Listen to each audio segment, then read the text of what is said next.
Just the boxes? Yeah, just the box. Because they're like, because you can't buy them at like a regular store, so you have to buy them at like a wholesale place.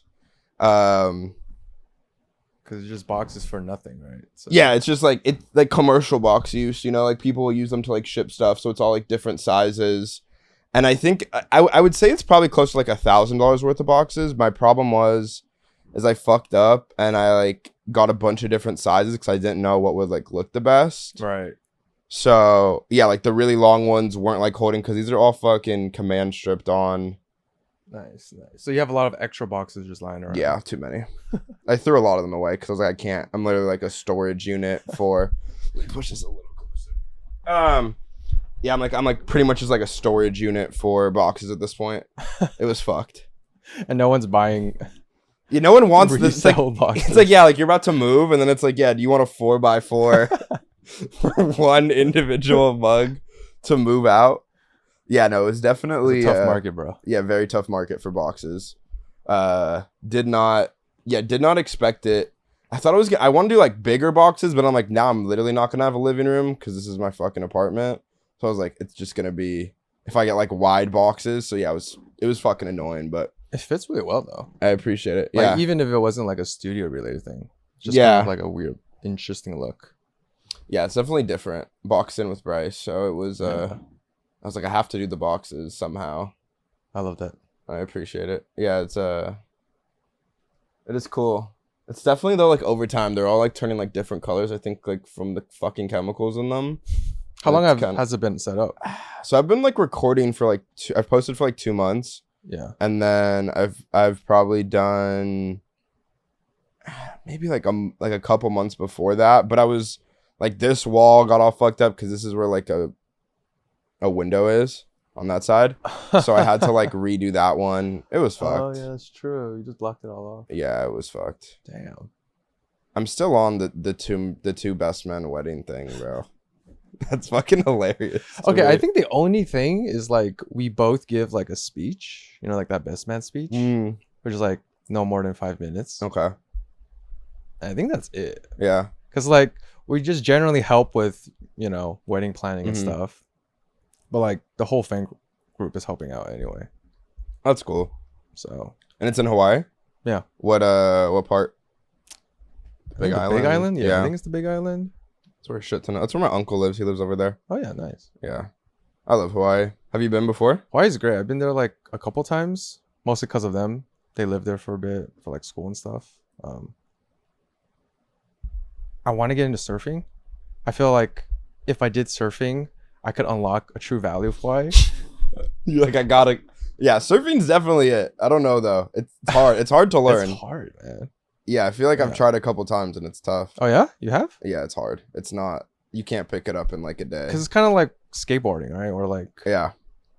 I used to skate though, but it doesn't like translate very well. Yeah, I don't know. Everyone's like, really? yeah, it does. Like skateboarding's like surfing. I don't know though. It's way harder. Way harder for me. I'm pretty shit at skateboarding too, though. So like, it's gonna be bad. How long are you out there for? Like a week. Oh, okay. Yeah, that's gonna be a vibe. It's nice. How does it work with like out of state weddings? Like, do like the people pay for everything? That's like the one thing I never understood. Like, do they just like send you like a check and they're like, or do they like buy you like the ticket? I think they paid for like part of it. Okay. But you know, the flights are still on me, and like most of the living's still on me. I think the purpose, frankly, of like those out of state weddings is to have a good excuse to filter down your party size.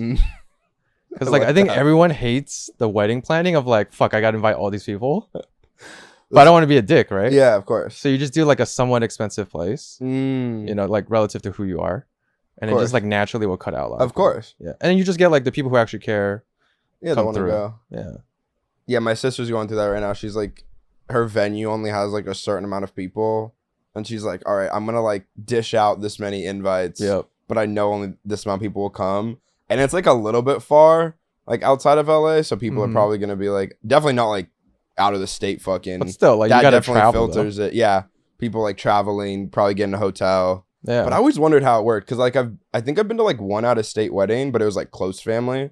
So and I was younger, so I didn't know That's kind of cool though. They kind of give like some money for it, and Yeah. that's cool. Yeah. I think it's, if possible, I would always recommend it if you want to like lower that size. Yeah, if you don't want to have a fucking 500,000 person wedding. Yeah, because plus ones and family members, that Yeah. shit gets really wild. Yeah, definitely. Yeah. That's the one thing about plus ones too at weddings. Like, do they just let anybody? Like, my sister's like, no, like No not plus ones? not everybody's getting a plus one. Yeah, that's fair. That's fair. You think so? You think I at your mean- wedding you'll be like for your guys, like, because she's like, because this is her logic. She's like, all right, any of my friends, I know if they're already in some shit. Like, I know if they have like a Mhm. boyfriend or whatever. So like, I already know, like, okay, these two people are going together. Yeah. And I'm like, oh, so you're just micromanaging like everybody's relationship. You're just this big seer looking at everyone. Yeah. And I'm like, I don't know. I feel like I'd be like, yeah, if you're single, like, bring a plus one if you want to. Yeah, I agree. I think it's just like a cost thing. Yeah, I guess. 'Cause Right. it's like dinner and Yeah. all the drinks and stuff. It's like, if you can afford it, then like I think of course everyone should Uh-huh. have a plus one, just have flexibility. But like if you're at the margin trying to like fuck, like on the 100th person, will I give? You're like, yeah, you don't get it. Yeah, You don't, yeah. you're not allowed to. I mean, those are the awkward, hard decisions people got to make. Yeah, she's doing like all of her own wedding planning, like top to legit. finish. And I kind of That's think that's legit. smart because I feel like, I don't know, like I had like 3 sisters growing up, so they would always Mhm. watch all those like fucking wedding planning shows. Oh, so they're experts already. People are, yeah, but it's just more like everyone, like, it feels like, and even now some of my friends, they make it like really short, so obviously you have to pay somebody Yeah. to like do it quick unless you just like Yeah. want to be on the phones all day, figure Yeah. out what here and there like is available, because most shit's booked out for like next summer or whatever it might be if they like want a winter wedding. Yeah, the wedding industry is like really, I don't know, complicated, I guess, in some ways. There's so many like minor steps and like working with different vendors. Yeah. Do you have the speech Such- planned out? Somewhat, yeah. Somewhat. Okay. Somewhat. That's cool. I don't ever like plan very specifically if I had to say something. It's just like general topics and Yeah. fucking hope I'm sober enough and just roll What- dice. at you know? that time of the night. Hope it's good. That's funny. I think it'll be fine, but I mean, there's always a natural anxiety, but you just gotta go with it. Yeah. Yeah. No, I do like stand up sometimes, Really? and it's hard. Like, it's definitely, as you do more like public speaking though, it just kind of comes. That's kind of good though, to That's not like, sick. I think that if you plan, like in life it's good to like plan things out, but with like talking, if you're like decent at talking, Right. just to kind of get like a gist of something down, even if it's bullet points or whatever. Yeah. Like, I've seen my grandma talk at like a couple like meetings and stuff. Like, she Oh, works with shit. like kids or adults that have Alzheimer's. Mm. And just like I've heard her talk at like luncheons and stuff. She just writes like bullet points, and she's like, "All right, fuck it." And just spits off there. Yeah, Yeah, because like I feel like there's no way I can remember like too many details, yeah, especially like if I start feeling that like stress or anxiety about it. So if I just have some general topics, yeah. then- You'll be good. yeah. But wait, you've done stand up? Yeah, stand up. Yeah, I do it. I gotta do it more, but I do it every once in a while. I like go up and That's just do open cool. mics. It's Where fun. do you go at? So, cause like of like my business, I'm mobile. I just kind of like wherever I'm at, just kind of find one. That's Mostly like Orange County in LA though. Yep. That's mostly where I do work. So, and where most of them are, most of the clubs. So yeah, just find like one, pop in, 5-10 Nice. minutes, go up, go Wait, back that's so down. sick. I didn't know you It did stand is. up. It's sick. It's Are you super sick. on like YouTube and stuff? I haven't posted any of it. I've filmed a couple of them, but yeah, I gotta do it. I gotta start doing, like, I really just like post the podcast online and like clips on like other social medias with it, like YouTube and TikTok. But I gotta start building that like community on like Instagram. Yeah, with, like yeah, people yeah. like stand up or like falling in love with you, because that's how you make everything else, right? I mean, it's like, is that Blow your up. plan? Are you just trying to build like a general brand? Just doing content in general? Honestly, the podcast is just out of love. Like, I don't know. It's just like you meet someone like a coffee shop or you talk to somebody. Dude, it's, that's why I'm here. Yeah, it's that's like- why I even came. it's like light, you know, like it's like sometimes light. And I think for whatever reason, it's easier to like break down those walls. I don't know what the fuck it is. Like, I was talking to this other guy yesterday that has a podcast too. He was on and we were talking for a bit, and he was talking about like the coffee shop mentality. You meet someone, you know, and it's like, I don't know. I think it's just about like connection with people, like meeting people, Yeah. talking. Hey, if I like fuck with somebody, like, hey, if you want to fucking come on. Yeah. Just a fucking vibe. Like, nothing, have a beer, you know? Dude, I was like thrown back by it, like very pleasantly. Like, Yeah. did this locksmith just drop his podcast invite? Like, that's crazy. Yeah, And definitely is weird. It is, but a I weird think one. that's exactly why I came. I was like, that's awesome. Yeah. 'Cause, you know, I don't have a reason really to go on a podcast in general. But talking to you and that experience, I was just like, that's Yeah. it. Like I told my brothers about it, and you're like, what the fuck are you talking about? You're doing what with who? I'm just like, yeah. Isn't that awesome? And like, Yeah, that is awesome. That's the that's the podcast I love, or just like the ones that are just people are just like fucking around, having a beer. Yeah. The conversations I've always loved in my life are like me and my bros, me and my friends, just like talking around, fucking around. So yeah, it's just cool. It's fun. And I think it's kind of different too, because obviously podcasting has blown up, and there's so many of that. Mm-hmm. And honestly, there's like so much slop of it too. Everyone's trying to carve out something, sell some shit, and like we kind of forget like the old school ways of podcasting before it was like super trendy and profitable, which is like authentic, right? Yeah, like, just record random shit. You've watched any podcasts for a long time? Yeah. I guess I started like way back in like Joe Rogan days, like in the very, very old Joe Rogan days. So I kind of like comedy in general. Yeah. Started through that. I think when he shit on like Carlos Mencia, basically, that's when it kind of. I don't remember that. When did he do that? Was a minute ago, huh? Yeah. He accused him for like joke stealing, and that was like one of his big viral moments on YouTube. I remember him doing that about Robin Williams. I don't remember that about. Oh shit! Carlos. Maybe more recent. Maybe it was. Okay. Yeah, because do you remember Carlos Mencia? No. He was kind of a little bit. I gotta pull it up. I usually have the fucking TV pulled up. He's kind of old. Maybe I'm dating myself, bro. No. But, yeah. He basically called him out. He was like really, really hot back then. Okay. I think he had a certain period where he's like maybe the number one comedian in America. Damn. Yeah. And Joe Rogan just like shat into him. Damn, for stealing jokes. Yeah. I don't really like him now, but I mean, I listen to a lot of like more like science podcasts, honestly, and like AI podcasts, tech podcasts, finance, economics. I think there's like a lot of good learning you can do from podcasts nowadays. Course. Yeah. Like a really good like content for like an hour or two where I just get like high level information and I just get caught up essentially on modern times trends and insights. Yeah. And I kind of prefer to like reading news, at least in some ways. Like news is better for obviously what's happening, but I think learning about a lot of stuff, there's a lot of great podcasts out there. I also think you can't really bullshit on a podcast for too long. Yep. So I think like with news and with information, when you have people on it, especially if it's topic based, right? Like AI, because I've listened to a couple of like AI podcasts. It's very like to the point. People aren't usually like, maybe they are like boosting up. Like you always hear them like plug their fucking company or something. Of course. There's always sales in there. Yeah, but for the most part, it's them talking about like the industry and about different things. I definitely like topic based podcasts. Yeah, shout out Joe Rogan. That was definitely like one of the first podcasts I listened to. It's weird how like media in general, like when I remember like when YouTube first dropped. I don't know if you're watching YouTube like when you were younger, but I was watching it and it was all like fake bullshit, like fake pranks and stuff. And now it's just gone to like everybody just wanting like authentic. Yeah, I think authentic shit. Yeah, because it's like it just got so modernized. I mean, you can be like political about it. It got capitalistic. It got just corporatized. But I think there's a huge segment of the population that like is nostalgic for old internet, whatever that means. Yeah. But I think it's a lot of just more like grassroots, local, quote unquote, authentic communities, where you're not just focused on like a public profile and like buying or selling something, right? Just like AIM kind of days or MySpace days. Facebook before it became like a monolith and a juggernaut. It's crazy how big Facebook is. Shout out AIM though. I have not thought about AIM. Bro, it's so fucking long. Dude, I had like 2 years of it or like a couple years of it and I still remember the fucking sounds it makes. Of course. Yeah.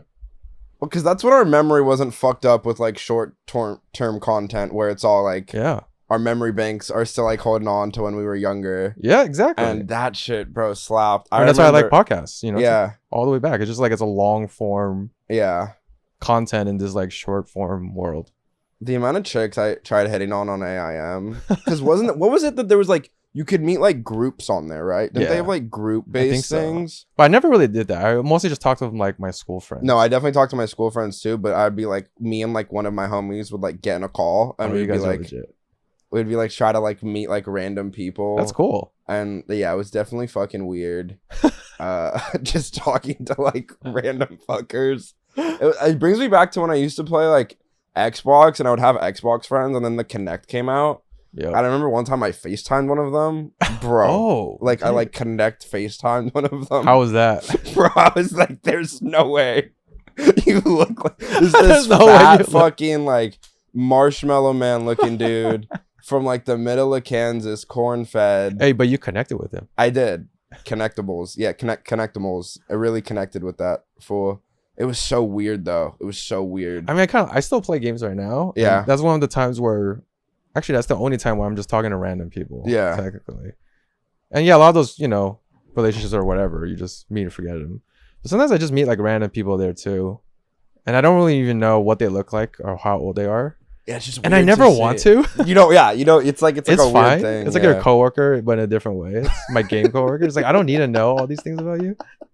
Let's just play games and chill out, What do you play? Marvel Rivals right now. Marvel Rivals. What is that? That's like a. It's kind of like an Overwatch Oh, okay. competitor, third-person shooter. What's fun? Yeah. How long has that been out for? Maybe like 1-2 years. Oh, okay. Yeah, not too long. I play mostly with my brothers, and yeah, I've always been kind of a gamer. Is it same? I've been into games. Yeah, I since noticed the was young, setup. too. Yeah, that honestly is running all the cameras, Oh, nice. and that's why you see them all plugged in. But yes, Yeah, I yeah. definitely 3. That's sick. yeah, I definitely had I definitely like started building that up though because of like gaming. Yeah. I want to see what it's like. Marvel Rivals, that'd be cool. Yeah, I've been playing Ark recently. Nice. Ark's cool. Yeah, I played a little bit, but Yeah, it's hard. yeah, that's my issue. I was like, I can't invest enough time. Yeah, it's time. It's definitely time. That's a weird game though. Like to drop all your shit, to have no levels, to just definitely you're just grinding it out and like you go in and lose all your shit. It's fucking annoying. But I do like it. It's like I feel like I like those games, like cheesy as much to say, like I loved Fortnite Yeah, because I played COD growing up and Yeah, I was big. Minecraft. Modern Warfare 2 guy myself. Yeah, and like those together came into it. I definitely like the weird kind of games that like No. change the market because Fortnite, nothing like it, right? Yep. Well, first of all, just the game itself was fucking free. Yep. Then the whole aspect of the binds itself was different. I don't know. I think I like jumping into like games like that more. I I think love like great. Left 4 Dead 2. I guess there was Oh, yeah. kind of some zombie games, but I don't know. Those type of games were always like cool to me. I'm like really close to loving that kind of game, like Ark and stuff. Mhm. My only issue is I love like base building and grinding. So the moment you give me a taste of that, I want a lot more. But I think the game doesn't go far enough, No, of course not. you know. yeah. But like, because I'm also like a huge RuneScape fan. Growing up, that was like my first true game I never loved. got into RuneScape. Dude, I just heard a lot about it. So it was like a base building? it's just like it's like the biggest MMORPG in terms of content. Okay. A lot of people hate the graphics and the maybe like the combat itself, which maybe compared to a lot of other games does kind of suck. But the best thing it had was the crazy amount of content, because like each skill to get from level 1 to 99, probably I don't know, like 1 to 200 hours, Wow. and you have like 20 something skills, 20 plus skills probably. And it was like, was it Free World? Or was it? No, it was No. base. I mean, it had you a said free- it was. It had a free version, but to get full unlock is like monthly. But like you're going to subscription. like matches and you're going to matches with people. Oh no, it's more like you just play in this big world and you just like level up and grind. Okay. And like you chop a tree Yeah. until 99, or like you mine and stuff. Obviously you can't put that game into Arc, but like I would love if the things you build and get can like lead to something Yeah, huge. bigger. Yeah.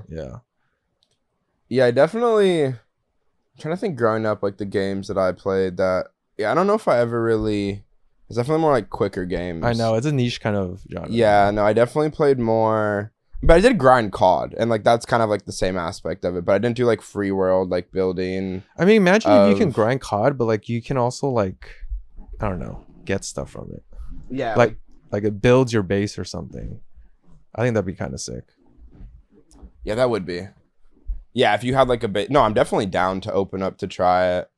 Yeah, that's why I think like Ark's hard for me. Like long term, it's so like you're putting in so many hours for it, and no, I definitely love playing it. I used to play like LOL like a little bit back in the day, but not like too much. Dude, I was a gigantic Dota fan. Really? I played for like I didn't even really know about Dota till like probably like 2 months ago. Like my friend was like, "You have to get into Dota," and I watched him play. It's the same fucking game, right?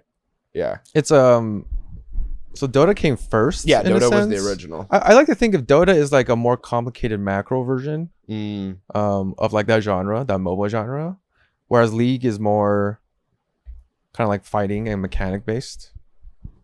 So it's almost like Overwatch versus CS:GO. CS. Yeah. Because Dota has like so many more items and like so many more things you can do essentially, and like objectives and things to pay attention to. The macro matters a lot more. So it's kind of more like an RTS player in a sense. Mm. You know, we gotta like plan out the next 10 minutes and whatnot. And League is, I feel like it's just like if you can. I don't want to reduce it too much, but like if you No, can it's click different. buttons, Yeah, it's definitely better in a Yeah, way. it's definitely Yeah. easier. But dude, Dota, I mean, I think if you play League a lot, Dota would still be pretty easy transition for you. Yeah, I was watching it. I thought it was cool. When he was like, I got him onto Arc, and he was like, "I'm actually gonna put Dota on my computer too." Like he That's he sick, bro. re-downloaded what is it on Steam or whatever. Yeah. He's like, yeah, like I'm gonna get it again. I was think playing it. once you like get past the learning curve of just like learning all the stuff, Mhm. it's it'll come to you. When did you get into poker? Oh yeah. Like maybe 5 years ago. Okay. Yeah, I played when I was playing Dota a lot. I started playing some poker. I don't remember how. Just with friends. I think it was just you know what? One of the other best man. The other best man in you. He got me into poker. Okay. Yeah. He was a huge poker guy. And then he kicked my ass a couple times, and I'm really competitive, so I wanted to learn. And I didn't care about poker for a long time because I thought it was just a gambling game, and to me that was kind of like no skill, you know, especially if I'm thinking about Dota and like video games. Mm. Gamers hate like RNG and luck, right? So like the idea of a luck-based game was just like, to me, stupid. But as I learned more about it, I realized it's actually a really deep strategical game, just like chess. But one just has a lot more luck into it. But that doesn't remove any of the skill, actually. It just makes it more confusing to understand. Mm.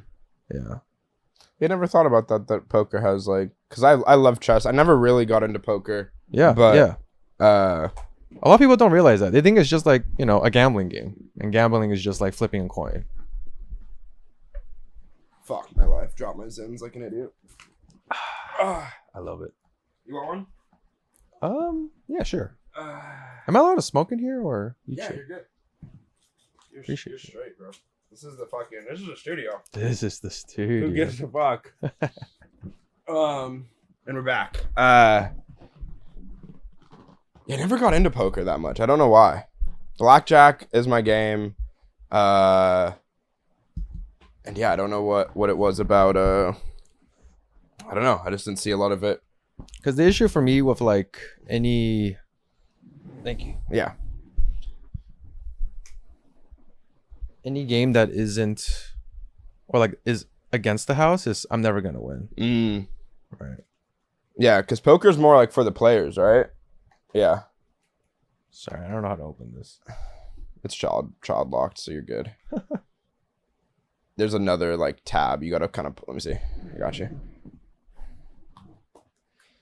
The other day, I was at a job and I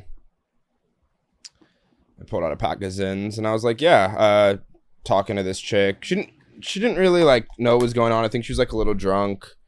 And I hand it to her and I'm like, oh yeah, do you want one? And she starts chewing on the Zin. She starts fucking chewing on the Zin. I'm like, fuck, no, bro, don't.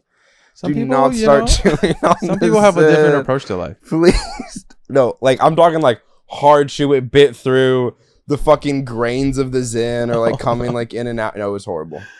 She just got Nick overdose right there. She's talking to me and she's just it's just saliva. It's just out of her mouth, spitting on the ground, like making her a car key. Hey, people, when they're new to stuff, dude, they'll go anything. She thought it was gum. It kind of looks like gum, to be fair. Thought it was gum. It does look like gum. Yeah, it does. Those chiclets. Yeah. What are chiclets? Did you think it was gum? No. Oh, okay, I was about to say. I was like, I thought I said Zin. No, because when they're like, please don't think those like those rectangular ones when they're hard. Yes, those gum kind of things. Yeah, I know what you're talking about. Yeah. Oh yeah, but okay, poker. Back to poker. Yeah. Yeah, the issue is like, basically when you're playing against the house, you're always less than 50% likely to win at best. I think blackjack's the only exception if you card count correctly, but eventually casinos just kick you out. Yeah, of course. Yeah, so it's like it's profitable until you run out of casinos. Yeah, which is fair. But poker's fun because I can just like beat you as a person. I just gotta beat you better than the rake, and yeah. When you're doing online, are you like? Is it like video calls or is it just more? Can you tell when people are bluffing or? I mean, you don't. It's just like playing purely online, so you don't see them at all. Because I know you said you play with some of your boys, so I don't know if you guys are all like. Yeah. Just like a Discord call or something. Or... Yeah, I mean, we'll be on Discord to talk shit. But, we don't see each other. Yeah. Because you can know everything you need to know just based off how they bet and what kind of cards they show up with. Because you get an understanding of how they play, essentially. Yeah, I want to get into poker. I haven't really. I don't know why. I just never got into it. I want to though. The hard thing is like, it takes one of the biggest initial investments of any game. And like you also have to be financially disciplined. Yeah. Which is like one of the scariest things. Like even pros get fucked up by that. Yeah. And go broke. Yeah, I bet. Yeah. So it's kind of it's a scary route. Yeah. So it's like, but if you can master both, I feel like it's one of the most fulfilling games. Because it's not just simply getting good at a strategy card game, essentially. It's also like being, I don't know, like mastering like being zen in some ways, or like patience, controlling your emotions. Yeah, like taking emotion out of it, thinking of it logical. Being disciplined. Yeah. Right? Not just chasing the gambling highs, but thinking logically. Like that poker is what made me start thinking about finance besides working. Like you naturally think about money in a different way. That's, I think, more profitable and more healthy, really. Interesting. Yeah. So it's a good game. I love poker. Do you like invest now because of that? Or do you invest at all? Yeah, I invest. I guess I read more into investing a lot more because of poker. And obviously when you play with people, they always like to talk about money. There's always tons of businessmen. Yeah. But I'm still like a index investor. I don't pretend to be knowledgeable enough to play that game. Yeah. Because I also think investing is just like poker in the sense of like most people are losers. Like vast majority of poker players are losers. Of course. Yeah. Like 90, probably like 98, 99%. Same thing with trading. Yep. Exact same thing. I thought you were coming on here to sell your like day course. I'm here to say it's a terrible idea. Only do it if you're truly, truly about that life. And even then you'll probably lose. I guess we don't have to dive too much in it, but I'm just wondering, like, because I know gambling, excuse me, is getting big. Like, how does it work with like online bets? Is it all like crypto? Yeah, primarily crypto. Yeah. I haven't played too much online in the last couple of years. Just because it's hypothetical. We throw this out all hypothetically. No, it was tons of crypto. That's the only reason why I even had crypto, because I actually used it. It was just better for like the fees. And I think they're based in like Maldives or some shit, somewhere in like the middle. They all are. Yeah. So a lot of banks didn't even like interacting with them because they just thought it were scamming. So crypto was basically the way. Was it like we're using like the bigger name? I play on Ignition, so the Bovada network. Okay. For Californians, it's like one of the best, or it was one of the best sites. I don't know about now. And you're building your own? Yeah, but purely for. Like it's no rake. Yeah. No rakes happening. No rake. You're not gonna Queen's Gambit this? Or what, not Queen's Gambit. What the fuck? Molly's game. You're not gonna Molly's game this? No. Okay. It's purely for like, just so I can play with me and my friends. That's gonna be fun. And also like a challenge of, I just wanna like have hobbies and projects and create stuff. Be able to work on something. And also it kind of like for me tests AI and myself, because if AI truly is as good as it seems, then I can kind of tell, because I'll be using it on the front lines in a sense. I mean, it could easily be like a skill issue as well, but it's an opportunity for me to like get good at it as well. So it's like it hits so many, you know, personal Different goals. Yeah. Yeah, I kind of love and hate that AI is like where it's, I mean, now it's way better. When I was first like getting into it, when I was building websites, it was definitely like you had to keep feeding it and it would just giving you slop and like Yeah. go back. Now I bet it's like way more in tune. And obviously they've just made it, I'm assuming, because I like refuse to pay for AI. I'm not doing it. Like I'm just not like let me do it for free. Like give me, if you're gonna give us, if you want to beat Google, 'cause that's how I think of it. It's like I feel like most AIs right now, they're just competing with Google. Like it's, I mean, obviously different subsectors of, right, if you're building a clip based AI but like the big guys that are doing it, right, like Grok or DeepSeek or whatever it might be. I mean, like I'm like, hey, give me the free version. So maybe that's why they're giving me like slot back when I was first doing projects. But yeah, I don't know. I thought it was interesting that, I mean, yeah, it coded like a bunch of websites for me that then I just like push on the internet now for like my business. And I definitely like the part of, that's a big thing on this podcast, is like going up like through the walls and like going through just building something. Like you feel something good of building projects. Yeah. Like, so when you're building things, do you still use like a free version? Here and so I use like now I have a lot of my websites like done, but here and there I think now, because of like my podcast, I have like Google Drive, which I think then is like intermixed with Gemini. Nice. Yeah. But I don't use it. I mean, most of my products are like done. I was telling you about that one like verify website, so like tweaks here and there I'll like use it, but when I was building, like in the beginning, this was probably like 2.5 years ago, when it like first was at least getting big mainstream, that's when I was using it, when it was just bullshit. But yeah, I do think the paid versions for certain models are better, like unfortunately. Yeah, I mean, that's what I'm assuming. That's how they're trying to make it. I'm only like paying, I think, $60 a month for Cursor, to help me basically write all the code, or like the vast majority of the code for the poker site.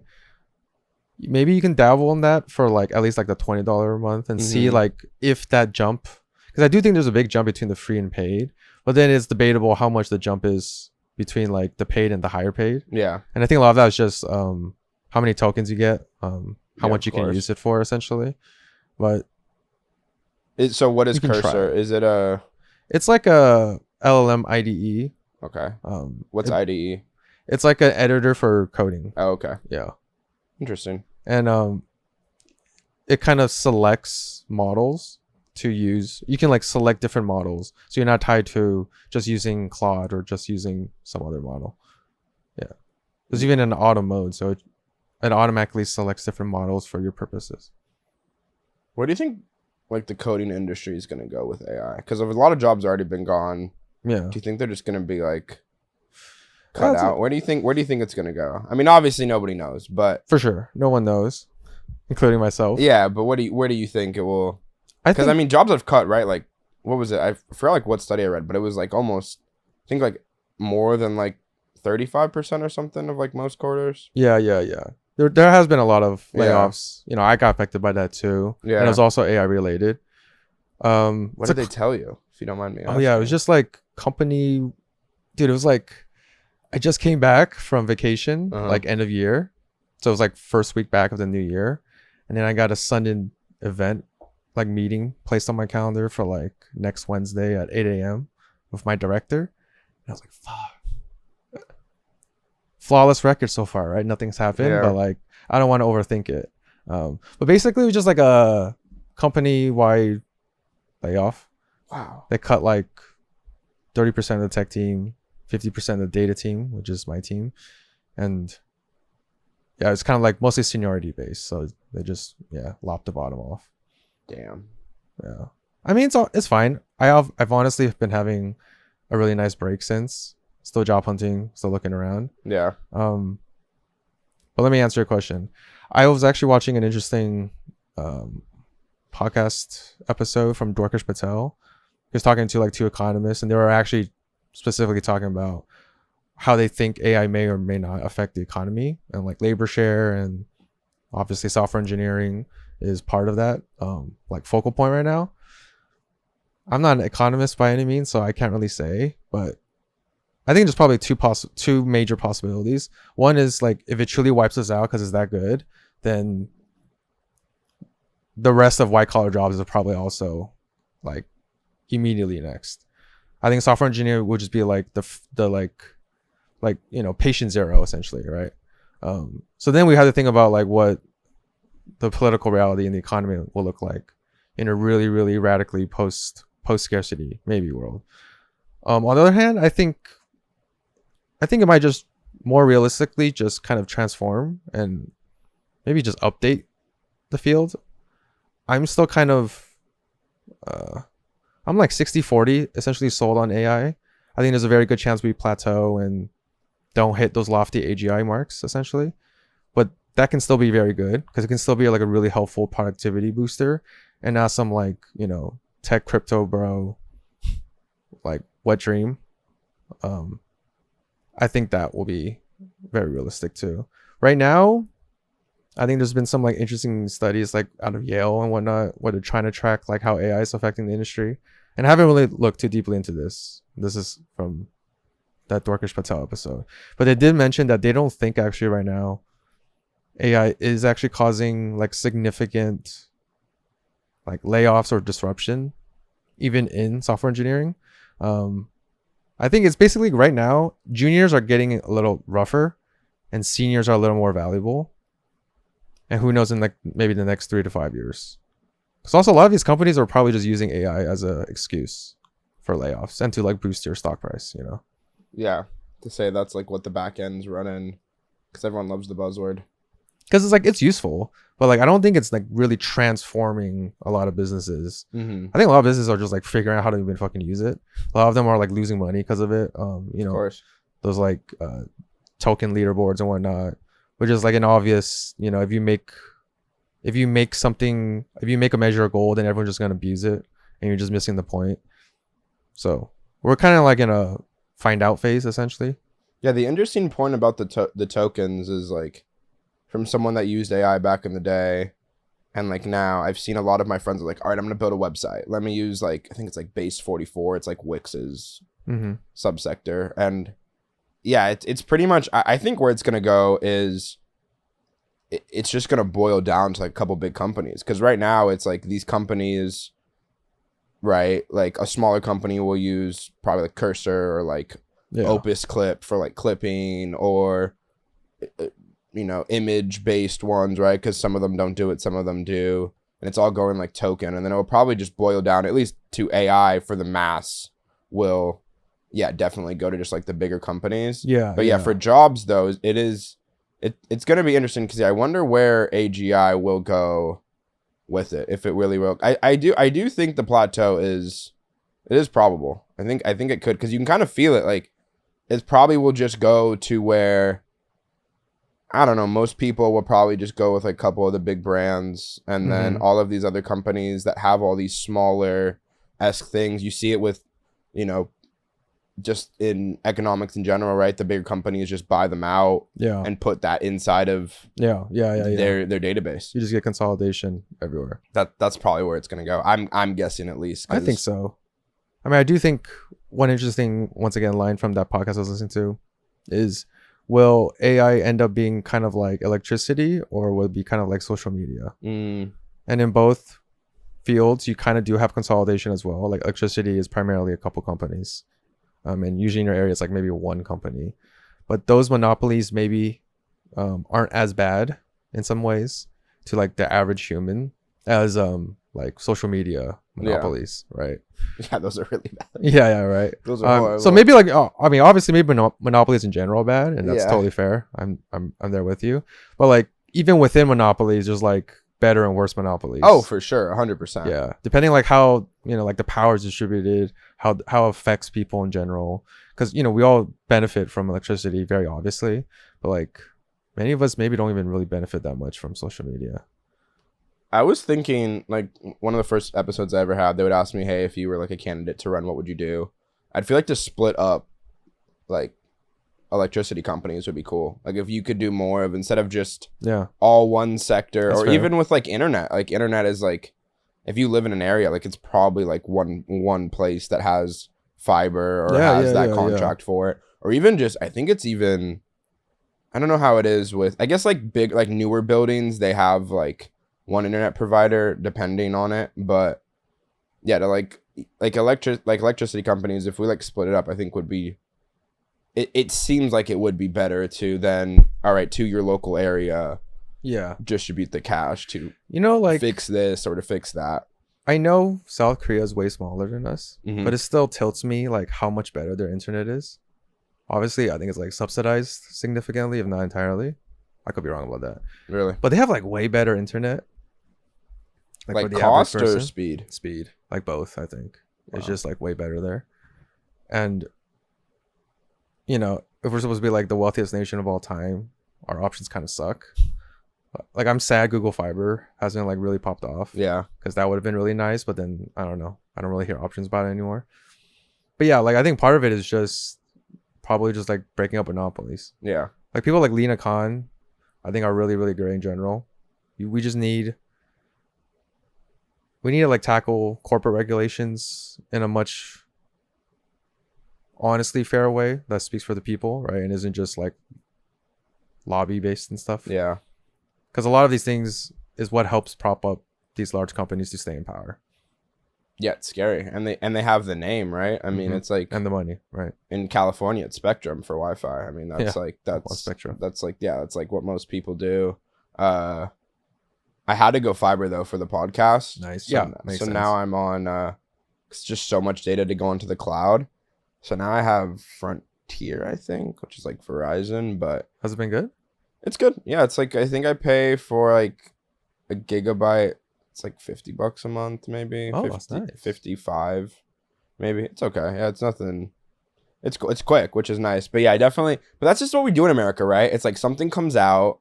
It's like AI. It's the same exact fucking thing. Like AI comes out and it's like, all right, how can we milk everybody? Yeah. Like okay, like Gemini, like, or whatever, Claude, whatever. It's like, put out like a clipping service. Mm-hmm. But it's like, no. For a long time, none of the big guys did image generation. Mm-hmm. What was the big one that I forgot what the big one was that everyone was it Sora? Was ChatGPT's subsector, I think, or something? I don't remember. Sora, I think. Yeah, that one you think about? Yeah. Yeah, that was Chat. I think that was ChatGPT. Yeah, right? Yeah, it's like that's all you would hear about. But they closed that. Really? Yeah, a couple months ago because they were burning too much money from it. Yeah, I bet. I mean, they're probably using so much. Yep. So much. It just resources. cost them too much. Yeah, of course. Yeah. They're probably losing. So they're already losing. I mean, with like data center builds. I think they're losing the race. Yeah. I think they're losing the race. You think ChatGPT is? Yeah, so far. It seems like it. Really? I think people are much more optimistic about Anthropic because they're figuring out how to make money from businesses and enterprise. And so far, that's the most reliable way to make money. Because no one has really figured out a good AI product or service or app. Like ChatGPT has a crazy amount of users, but almost all of them are free. Yeah. And even among the paid ones, they don't make that much. Like they probably still lose money on some of them. For sure, 100%. Yeah. For the people that are deep into coding or deep into, I didn't know that they didn't have their like image generator or their video, but it makes sense. It's just so much. Yeah, so they're struggling to make money essentially. Yeah. And the longer that goes, all their deals essentially are gonna come knocking in the next 3 to 5 years. Mm-hmm. So they have to figure out how to make money really, really soon, and they still haven't even come close. They've been trying random stuff like Sora, I think like credit cards or something. I'm not sure, but like different products. I think trying to make a phone or something, and it's like nothing's really working. Mm-hmm. At least Anthropic is like, we can make your developers better, or we can cut your costs. What is that? That's Claude. That's Claude. Okay, yeah. That's like their That's like their parent company. That's their LLM. I didn't know that. Yeah, Claude Code, and it is quite good. Like it's pretty popular among software engineers. Yeah. Because the masses for sure. I mean, I guess they could do like ad based, right? I mean, that's what Google did. I mean, that's how they blew up, right? I mean, they were the monopoly for search engine. Yeah, like sponsored content. I feel like that's where everyone's gonna go. That like it's like search engine. Like definitely there's the coder side of it, but like for the masses, Yeah. it's gonna be search engine, because my whole life when I wanted to Google something, it the word wasn't there, but it was slop. Like if you wanted to look anything up, you're going through 10 fucking pages. I guess it's just harder maybe for ChatGPT to like make money in their, because you're not always getting links or like looking for specific stuff. Yeah. Or like where you could put sponsor content, and people might hate that too. No, yeah, they're gonna hate Right, it, like for compared sure. to like a Google query, like we hate it, but like I think people have a bigger stomach to like scroll past sponsored, Yeah. because like, okay, my list is kind of dirty. Mhm. If I'm talking to an agent and like the couple of things he says, one of them is sponsored, I'm gonna get pissed off. Yeah, for sure. I'm gonna be really mad. Yeah. Calling it clinker all the time. So maybe it's just ads, but I don't know. They haven't done it yet, probably for a reason, because maybe they're scared. Looks really ugly. I don't know. Because they did it with the voice side, like back in the day of not AI, but I remember when I first started my business, and even now to this day, I get the calls of like being on the voice side of, from what they told me, like Siri and Google's whatever, Google, like their like voice, their, what is it, Google Voice, I think. Yeah, it's mostly just gonna be ads, I think, at the end of the, I mean, that's how Google right now. I mean, I used to play the Google like ads game. I mean, so they have 2 seconds. They have the pay per click, and then they also have their like their partners ad or side of it. So like for local companies, like you'll pay like $40 a hit for a call. So it's like, no matter what, if you called me and you were like, hey, I'm locked out, bye, $40, you pay Google. Wait, that's it's a partner. It's a partner program. That's awesome. Yeah, so they're racking it in for the ad side of it. Oh, I mean, that's like what they do with YouTube, right? They didn't make money on YouTube for forever. I think the last like couple years they've been profitable. Yeah, Google knows how to make money. Yeah, for sure. Yeah. I don't know though. I think they might be like definitely still probably the top search engines, but I don't know. At least when I talk to like chicks and stuff, and like most people, it's like everyone's using ChatGPT. Honestly, I still use Google sometimes, but it's more like if I need to find something really specific and direct. Yeah. I mean, if the slop is way too bad on an on an LLM. Yeah. Or like, I have been using Gemini a bit through Chrome, but I think using a LLM now is just way more common. Yeah. Yeah. But who knows? I don't know. It doesn't seem like Google is super scared. I don't think they've lost that much in terms of like ads and search. I could be wrong, but you know, they're also pushing really hard on Gemini, and Gemini is doing quite well as well. So maybe that's their answer anyway to chat. I don't know. I feel like they've lost. They've at least have to have lost like 10%. If not more. For like, sure, if for not sure. More. Which to them is huge, because they were the monopoly. I mean, they were like, that was it. You know, unless you were like wearing like a tin hat. You know, you're going to like DuckDuckGo. But they're still making a lot of money. Yeah, they're still like for sure, 100%. A healthy company. Right? Yeah, no, of course. And they have so much money they make that they can burn on all this AI investment. And I think they just know too the motto of like, I mean, the internet back in the day. I don't know when you started going on the internet, but I remember going on like 100 websites. Like there was like so many websites to go. Like my friends would send me something, if it was a forum, website based, or if it was a way to like watch people's content or videos. It used to be a lot more of like everybody have their own thing, and then again it just goes up that pyramid of most people use probably like 5 websites now. And buy everything on Amazon. Yeah, it's like it is more convenient, but it's kind of boring. Yeah, for sure, 100%. Right. It used to be way more fun to go to like some like weird. It was almost like everyone had their own like MySpace-esque, but it was like a website almost, but it was like custom.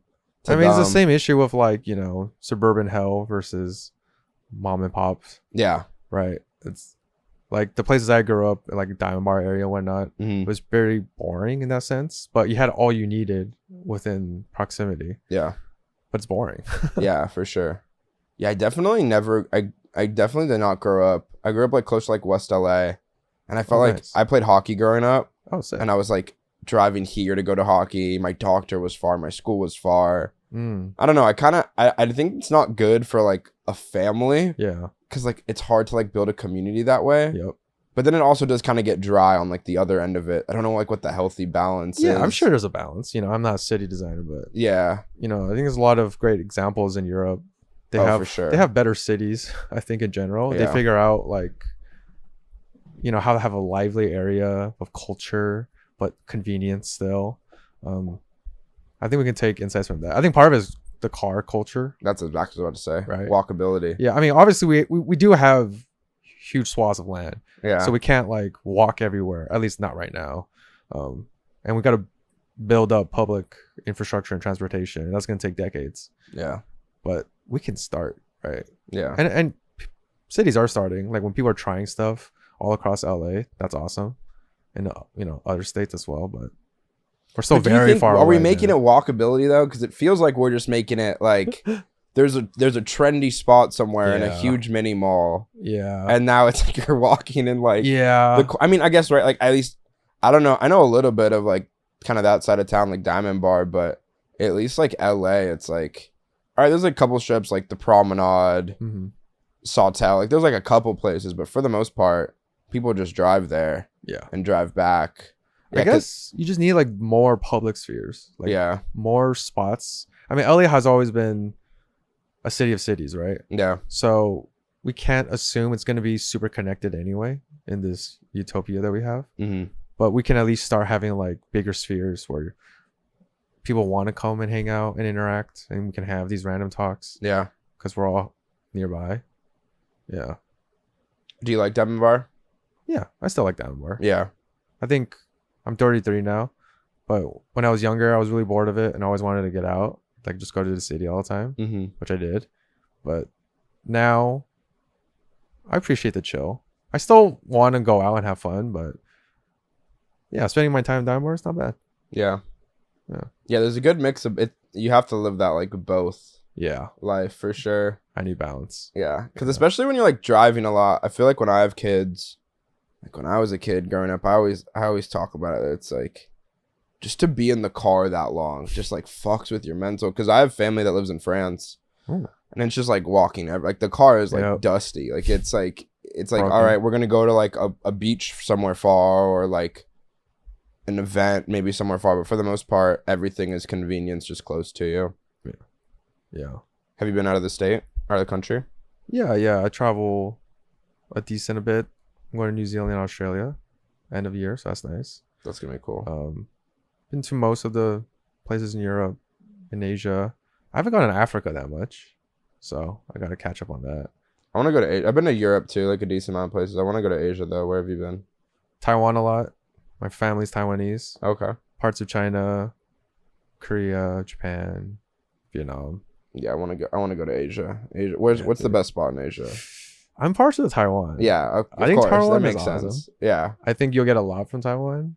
They're super friendly, like one of the friendliest people. Mm-hmm. Island people tend to be friendly, Of course. So the vibes are good. The food, the eats are great. Like you can get like some of the best street food, but then some really good fine dining in Taipei. If you love to drink, they got amazing bars. It's awesome, bro. And What's then like the famous Taiwanese beer? What is it called? I'm not thinking of I mean, just like 8-day beer they have. 8-day beer. Yeah, they focus a lot on it being super fresh. Okay. I think it's 8-day beer, something like that.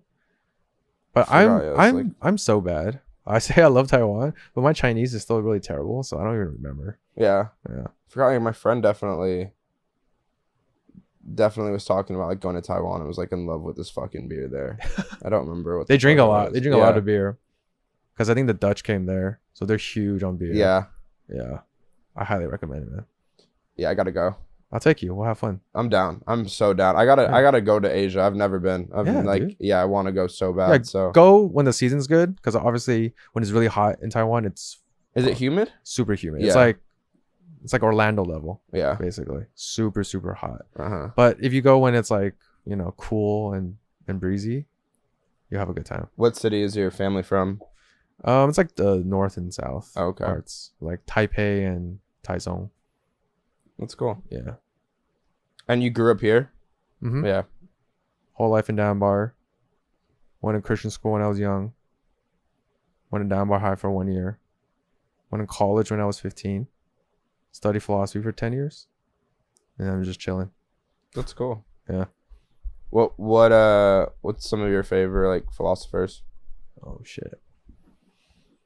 Mm, J.L. Mackie. He's like an Australian guy. He was big on like moral skepticism. So he was really influential in like making me doubt morality, if that makes sense. And then I don't know, like Nietzsche's always great. Some of the classic guys. Camus is always great. What would you doubt in reality, or what was it? Was not reality, Or morality. Without getting too deep into it, I think of it in the same way as kind of like No, do it. Fuck it. Do it. Fuck it. as religion. So I'm an atheist. I grew up Okay. in a Christian environment, and I went through like my atheism and when I was like in 8th grade, and then that's how I got into philosophy. And I think of morality in kind of the same way. I don't think I'm like skeptical that it kind of actually exists in some real sense, but I still think it's very important and practical for us to have as self-interested animals, basically. So I think it's like useful, basically, but I don't think it actually exists. Yeah, that's the one thing. Cause I lived in Utah for a little bit, Mm. and I wasn't the best kid in high school, so they sent me away. And religion's a weird one. I don't love how it's like the umbrella effect. It's like everybody can fit under this umbrella.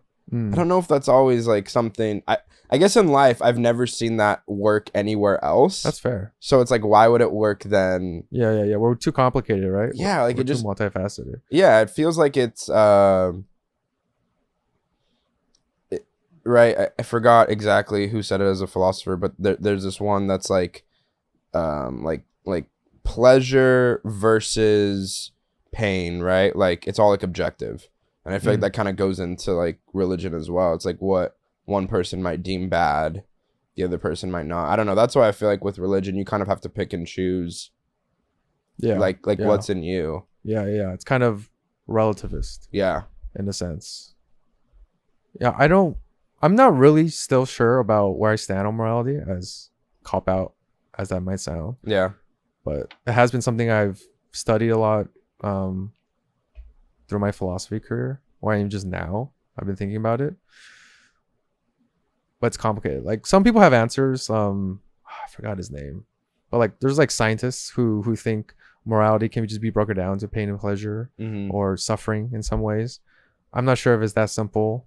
But I do think there's something to be said about there's so many disagreements, and there's aspects of morality that are just kind of weird, to put it simply. Do you think that like when you were born, right? Like you being a kid, do you think you were like grown up? Like, do you think you were born with like morals, or do you think they were like instilled into you by family or friends? I think it's a combination. Yeah. Like most things, it's some nature nurture, and the key is like the ratio. I don't pretend to know what the ratio is, but I'm pretty sure a lot of it is cultural, obviously, and then there's some of them are probably like innate, like evolutionary psychology, like hesitance against random violence, like extreme random violence. That's probably pretty common to most humans, unless you're like really wired kind of differently, called, sociopaths or whatever. But generally, we have like some baseline, just animal behaviors, right, and preferences, which I think you can already build a functional morality based off of, right? Like I don't want to hurt you randomly, and I don't want you to do the same. Yeah, we can start from there. But you think like the just of it is more like objective than us actually like having like a plan for it? What do you mean by that? Like I mean like more of, because morals almost feel like people, right? There's like, I guess it kind of goes like mixed with like religion, but I don't know, more of like the plan of, I feel like people think like there's like certain morals, like especially like I guess it is like a lot of like culture based, right? Like where you're from, like if you eat like certain types of food or not certain types. But yeah, I don't know. The nurture and nature is definitely like a weird one. Cause I don't know. I remember like the first time I smoked weed, something was telling me not to. Now I'm like fucking. Now it doesn't even faze me. But like, Was that nurture? Was that Nate? I No, mean, for sure. I grew up at the end of like the Dare program. Yeah, me Like too. they had that where we like in schools, like they were talking about it. So All that did was make me want to do drugs more. I remember That's me and all my it did. friends were like, "Hey, we're still gonna like." Yeah. I think we were like, we're not gonna touch heroin, but like, Yeah, I'm not we're touching like, it. we're all gonna smoke weed. I'm And not like, doing anything needles, but Yeah. beyond that. no, same. No, yeah, I haven't. Especially when I was a kid, this one homeless lady like went to me and she was like, "Heroin's like heaven." I'm like, okay, all right. So yeah, that's definitely something you probably shouldn't do.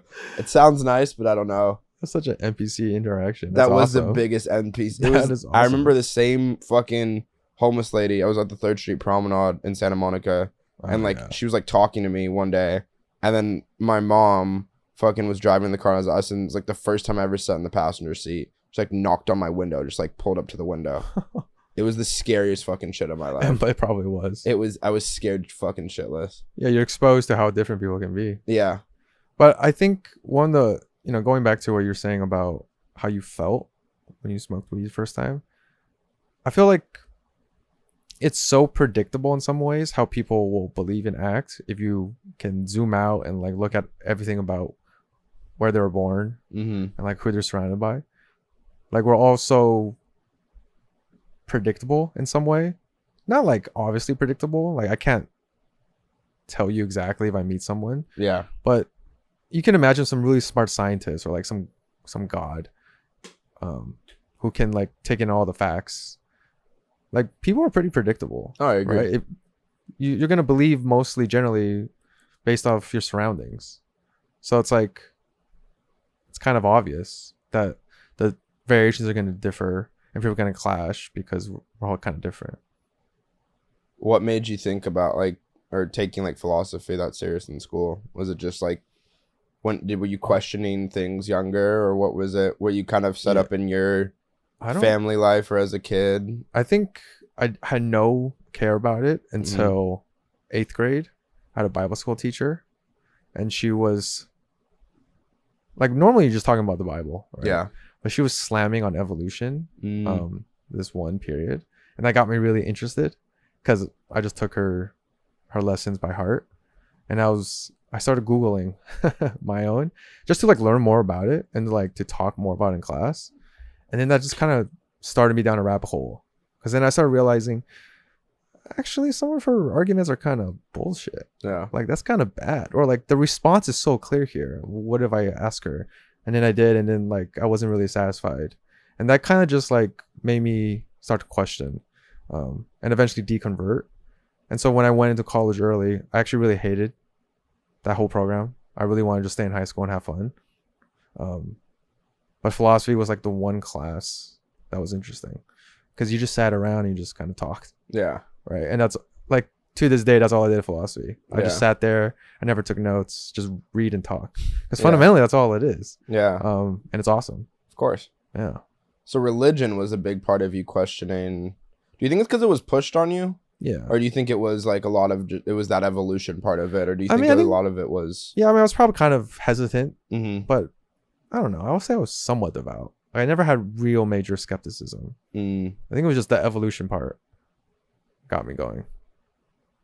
So what in your research or like looking your Google searches, what did you Basically, come the Bible to? school teacher was like a young earth creationist. Mm-hmm. So she believes the world was made in, well, like the universe was literally made in 7 days, which is like a pretty strong version of anti-evolution. So when I was just looking at those arguments, I was basically just learning evolution. I was just learning biology. Mm-hmm. That's all it kind of was.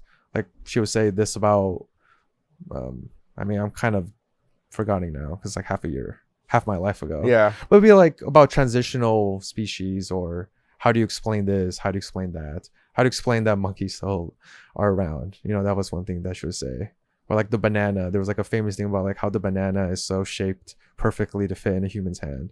All these small examples. And I was looking more into it. I was like, no, the answers are so simple. It's just like reading the textbook. I was just learning basic biology. Yeah. Yeah, that's really cool. Yeah, I think a lot of my like questions of life too came from religion Mhm. because I grew up pretty religious like my family was, and then similar, like in like a little bit after, like in high school, I was with a lot of people that were Mormon, and they were pushing on heavy of like, Mormons and especially. yeah, they're super based on morals, what is right, what is Yeah. wrong. You can't drink caffeine, Mm-hmm. no sex before marriage. But one thing I always realized is like a lot of those people like wanted to like rebel and like questioning, and like questioning is like a sin almost, Yeah. which I never, in my head, I was always like, I wasn't Mormon, but I didn't grow up Mormon, but I always wondered, yeah, like that religious part of always being, yeah, like questioning it. And yeah, a big thing of, yeah, just like sex before marriage, Mm-hmm. or like caffeine even. They're really big into like anti-doubt.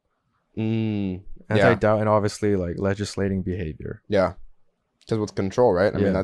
that's 101 to control And somebody. I hated both of those. Yeah, Like I think doubt is super important, especially I learned that from philosophy. Like you must in some ways always kind of be doubting things just so you don't actually fall into bias or fervor. Because we're humans, and like including myself.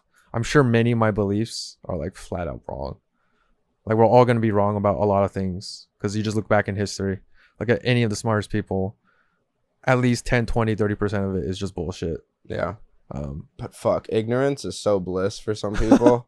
it I is. feel like I look at some people It and I'm is. like, God, I wish I wasn't looking at the cup half empty here. Like, I really wish, but it just, you have to. I mean, like, I feel like you have to. And especially in, like, you see it in, like, society more.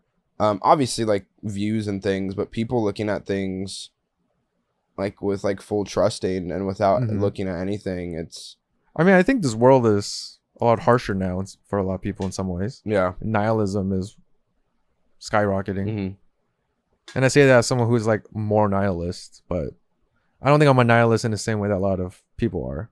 Nihilist It's is, like a kind of like a rejection of values in some Mm. ways. Yeah.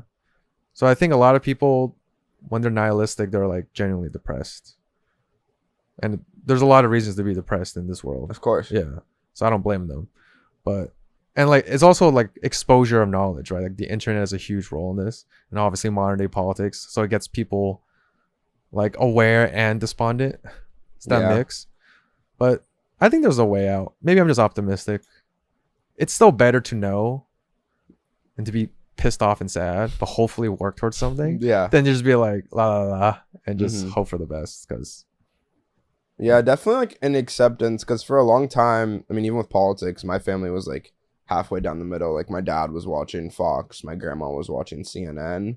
And I think for a long time I was like, I was trying to be the person to like bring them together on it. I was like, let's unity. yeah. And like with Let's that, talk. yeah, with that it's kind of hard because like you're trying to come to a conclusion, like you said, like not be like depressed or sad about it or like look at it, but yeah, at the end, like I feel like free will is, there's definitely like an aspect of it. People are convinced on what they like believe in to have Yeah. it, and just like acceptance of It's really hard to convince people yeah, super. of things. Especially now. Now it's crazy because in like 4 scrolls, they probably like Yep. are pushing you something Yep. that you want to Yep. hear. It's hard. And like the issue with I think rationality in this society in general is a Mhm. big one. And it's something we got to work on, but it's going to take centuries. Probably. You think it will get there? It's possible. Because Yeah. I mean, like divide and conquer. It just feels like that's the fucking. It just feels like that's the goal. I don't know. At least to me, it feels like that's the fucking, that's the goal. Because I got like people on both the spectrum. Even right now, like I got some Jewish friends and I got some like more right friends, I and it love just them all. feels like same. And it's Yeah. just like it feels like they try to Yeah. like they're both hearing 2 different fucking stories at I the think end. it's hard. But I mean, I think on one hand, human history is pretty resilient. So I'm always Yeah, optimistic on optimistic that. for it. But 2, I think a lot of it is just the internet age. Yeah. And things are like amplified in every possible way, and we're just kind of figuring it out as a society, as like a species, Yeah. like how to, because like liberal democracy is kind of like one of the main promises in the last, I don't know, 100 200 years, and one of the key parts of it is we can be different people, but we can like talk about it Mhm. in some way, come to some compromise. And I think right now is like one of the biggest challenges to that very idea. And obviously that pushes some people to like the far right. and I think it's kind of a dangerous trend. But it makes sense because there's so much clashing in so many different ways beyond immigration, just like red and blue, Yeah. Jewish, non-Jewish, Israel, Palestine, everything, right? And I don't know, but I do think it can get better. I think there's a lot of possibilities in which it can get better. But I mean, that starts on the social media aspect, right? Like It does. that's where That's it a goes. big part. Yeah. That's the big. I mean, that, at least to me. I mean, because like again, this comes down to like when you're with somebody, you're talking to people, right? Like you can see like a meld of people, especially in like a big city, right? Will come together. It's definitely maybe more like sectioned off in smaller cities, but even in like smaller cities I've been to, people are like open to talk to people and hear it. Yeah. But I feel like it's online. It's so much different because back in the day, early when I was on the internet, is like everybody was there in like a community. If it was like a forum, if it was a video game, if it was a chat room, whatever it might be, it was like everyone was there together. Now it's like, let's follow our god, aka whatever influencer we think is this or that or politician. Yeah. So I feel like that's the hard part because social media, it's all FOMO and making people look like gods, and then those people like come together and it's like person A's it's subreddit weird, or whatever. Yeah, and that's what we're still kind of like figuring out as a species, basically. Like Yeah. I don't know, because the internet allows like all these different groups and communities to kind of grow, like way different than like old media where we only had like a couple like news channels or whatever to watch. So it does kind of like isolate people a lot more, and we need to find like more public spheres on the internet, kind of analog, where we can like meet and we will have those more opportunities to like meet someone across the aisle and just like interact as a human. And you almost always, if you can like interact with people in like a, not even in like a friendly way, but like a neutral way, as long as it's not like, vicious, like it tends out to be a good, like people tend to just, that's also predictable, right? People will tend to just like each other eventually, as long as there aren't big issues. Yeah. And there's that connection thing, right? Like when you're with somebody, that's why I do the podcast in person. I feel like the Zoom thing, it's almost like, here's like my line, like you can't fucking cross it. Here we're like almost touching legs, like it's like we're touching legs actually. Yeah, that's actually what we're doing right now. We're playing feetsies. That's what we're fucking socks off. It's all in. No, but yeah, I think that's fucking it's something about interacting with people in person. Yeah, which we gotta find here, because in Europe I feel like even more, like the amount of people that I see just like are together, and I want, what is it like in Asia too? Like just like groups of friends are I think are like more, because I see it in Europe. It's like when I go and I like walk around the streets and people are having dinner, it's like 10 people at a dinner. It's like they have big parties. Besides here, like unless it's like a birthday party, like you'll never see like 10, 15 friends go out for dinner. Like I feel like in Europe, I go outside, all the tables are together. It's like Thursday, Friday night. That's my personal impression too. I feel like it's just easier to stay connected. Yeah. What do you mean? Like in other countries? Yeah. I think there's a. It does feel like Americans are just a little more isolated, for sure, compared to the average, Western Yeah. country. I could be wrong, and there's probably some other countries that are worse. Don't get me wrong, but on average, man, there's something about the American experience, and I think a lot of it's the cars, but then obviously our political climate. Like you combine all that, it's crazy, and then tons of just boring work, corporate life.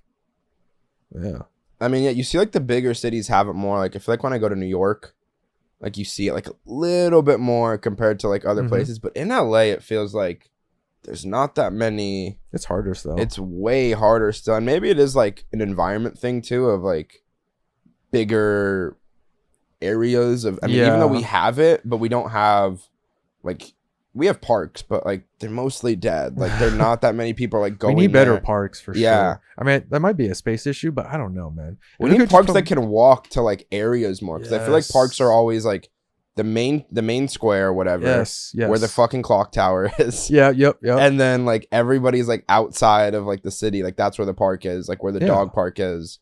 Yeah, we definitely need better parks. Look, I'm a big LA guy and SoCal guy in general. I always think it's one of the best, if not the best places to live. Oh, 100%. In the world.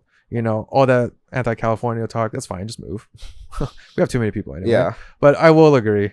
Like, parks is one of our weakest parts compared to most other spots. No, I mean, I grew up here. I'm the same about it. I just think, Because I think the biggest thing about it is because it's such a melting pot, you meet people more compared to small town America. Way more, yeah. Where just less people are out. You definitely can meet people, but there's that wall here. I don't know. I feel that wall. There is. There's that wall more. Being a SoCal guy, if you have to go LA or OC, where are you going for?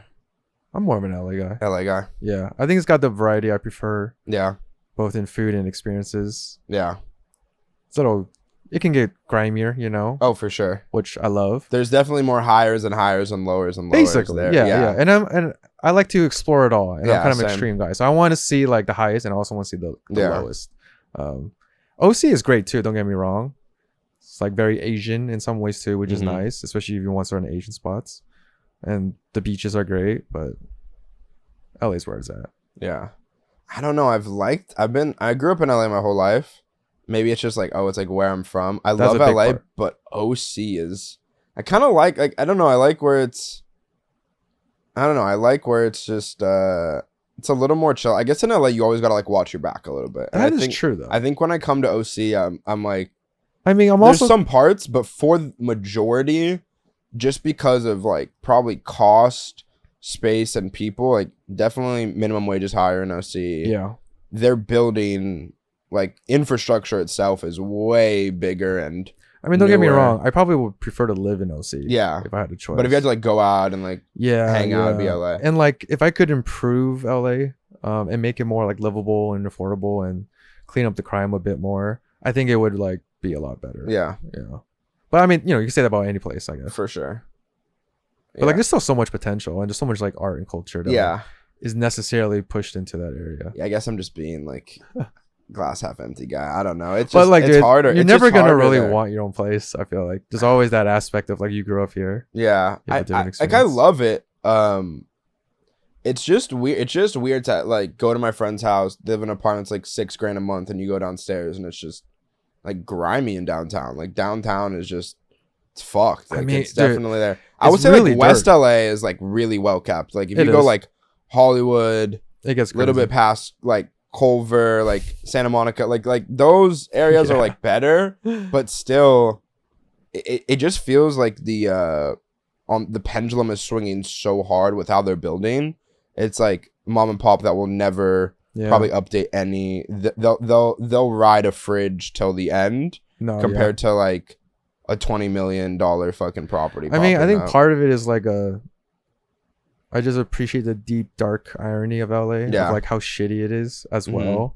And like it's just a clear mishmash of like the worst parts of capitalism. Yeah. You got the super poor next to the super rich. Yeah, for sure. And obviously ideally we gotta fix all that. Yeah. But yeah, I don't know.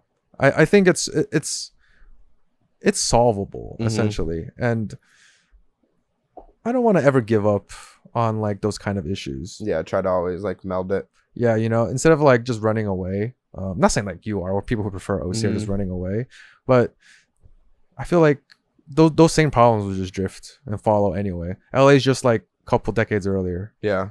Yeah, that's why I like Long Beach. It's like right in the middle in between both. So Long Beach is great, dude. If I want to go to LA, it's nice. If I want to go to OC, it's like right there. It's like right in the middle. And for work too, it's nice because it's like. And I think Long Beach is kind of coming up in some ways. Oh, for 100%. Right? Yeah, I haven't been keeping up. Like they're they're building a lot of stuff, a lot of events, a lot of people are moving here. I would definitely say it's. I think I watched Bill Burr recently in Long Beach or something. Really? Like a year ago. Wow, at the Lafayette down at the Pike or. I think so. Yeah. I don't really remember, but yeah. But I saw more events in Long Beach and like things to do. And that's awesome. I love Bill Burr. I watched him at Netflix as a joke last year. Yeah. Oh my gosh, he's so funny, dude. I want to watch him again. Yeah, he's really good. I loved his like Philadelphia rant. Have you seen that one? Where he's just shitting on a crowd in Philadelphia. Oh my gosh, yes, I know what you're talking about. It's like at like a small club, and he's like, "Yeah, I've seen that video." Yeah. I love this guy. Yeah, he's so funny. You like stand up in general? Yeah, I'm a pretty big stand up guy. Yeah. I don't know. I'm trying to think like Louis, Bill Burr. Why is Louis getting shit again? What happened to Louis? Or is he just like taking like a break? I mean, after that like jerking off scandal he had, right? Did he have a jerking off scandal? Yeah. He like I know he got like canceled for something. Yeah, he would like jerk off in front of in like front of people. coworkers. Oh shit. Okay. He'd be like, "Is it okay?" And you're like, "Huh?" And he would just do it. Why Hey, I don't approve, but why am I seeing on the internet right now? Everyone just like peeing at bars. I feel like that's on like my feed. what? Like people are like so drunk that they're like at the fucking bar counter and they're like taking a piss there. I don't know why the fuck that's coming up my feed. Would you ever do stand up? Probably not. No. I don't think I got it in me. It's the social anxiety part of the being like in front of people or the crowd. That's probably a big part. Yeah. I love and appreciate comedians. But you're like witty though. I could see it. You're witty. Appreciate You're funny. that. I think I'd rather be funny naturally in a conversation than give you a product. Yeah. Because I think once I have to be funny in a consistent manner, kind of kills it for me. I feel like that was me too in the beginning. I was like, I don't want to like, it feels almost like corporate, you know? It's like, like I don't want to make it like corporate. I got to give you a good 30 minutes or something. Yeah, but I don't know. It gets like fun. Like it kind of gets to that like, I'm sure. If you can get like those environments, those like smaller rooms to then everyone's like having a good time and like being together, I feel like that's like that must the best be magical. Part. Yeah, that's like the part that's really cool. But definitely, yeah, no, I could see it where it's like, oh, you're trying to like pitch this thing. Yeah. Sometimes I have people like read like my bits that are just like write out, and I'm just like, so what do you think about like? And I'm like, okay, it's like it's not done. I'm just reading them like a 2-sentence, funny, kind of just like the headline. Yep. And then I'm like, okay, I'm trying to like pitch this to somebody right now. It's like hard. Yeah, it's really hard. I really appreciate how it's like definitely one of the hardest professions in general. Oh, it's like that grind to make it through. Yeah.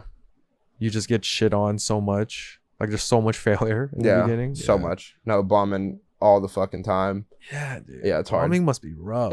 It's super hard. I'm sure. It's super hard. But like when you can finally get that crowd to laugh and like control them for like a joke or two, that must be awesome. It's there's nothing like it. It feels amazing.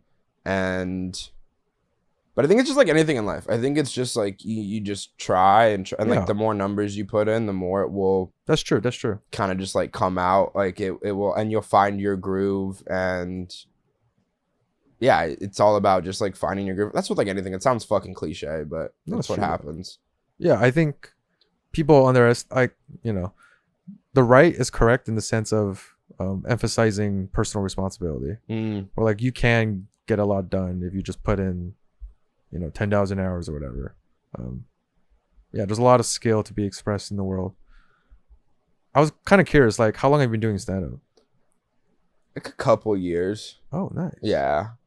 Just like I gotta take it more serious because I love it. But like with work, it's shitty. I mean, you seem to do a lot of different stuff, so. Yeah, it's with a shitty excuse. It's definitely like my passion though. It's like what I love. It's that one of like those art things that I just like love to do. Dude. I want to go to one of your shows. I'm down. Let me know. Let's do it. I do a lot of like open mics, but fucking we can slide to one and just when I get a show, just to like do one. I'm down. Yeah. It's really cool. Who are some of your big inspirations?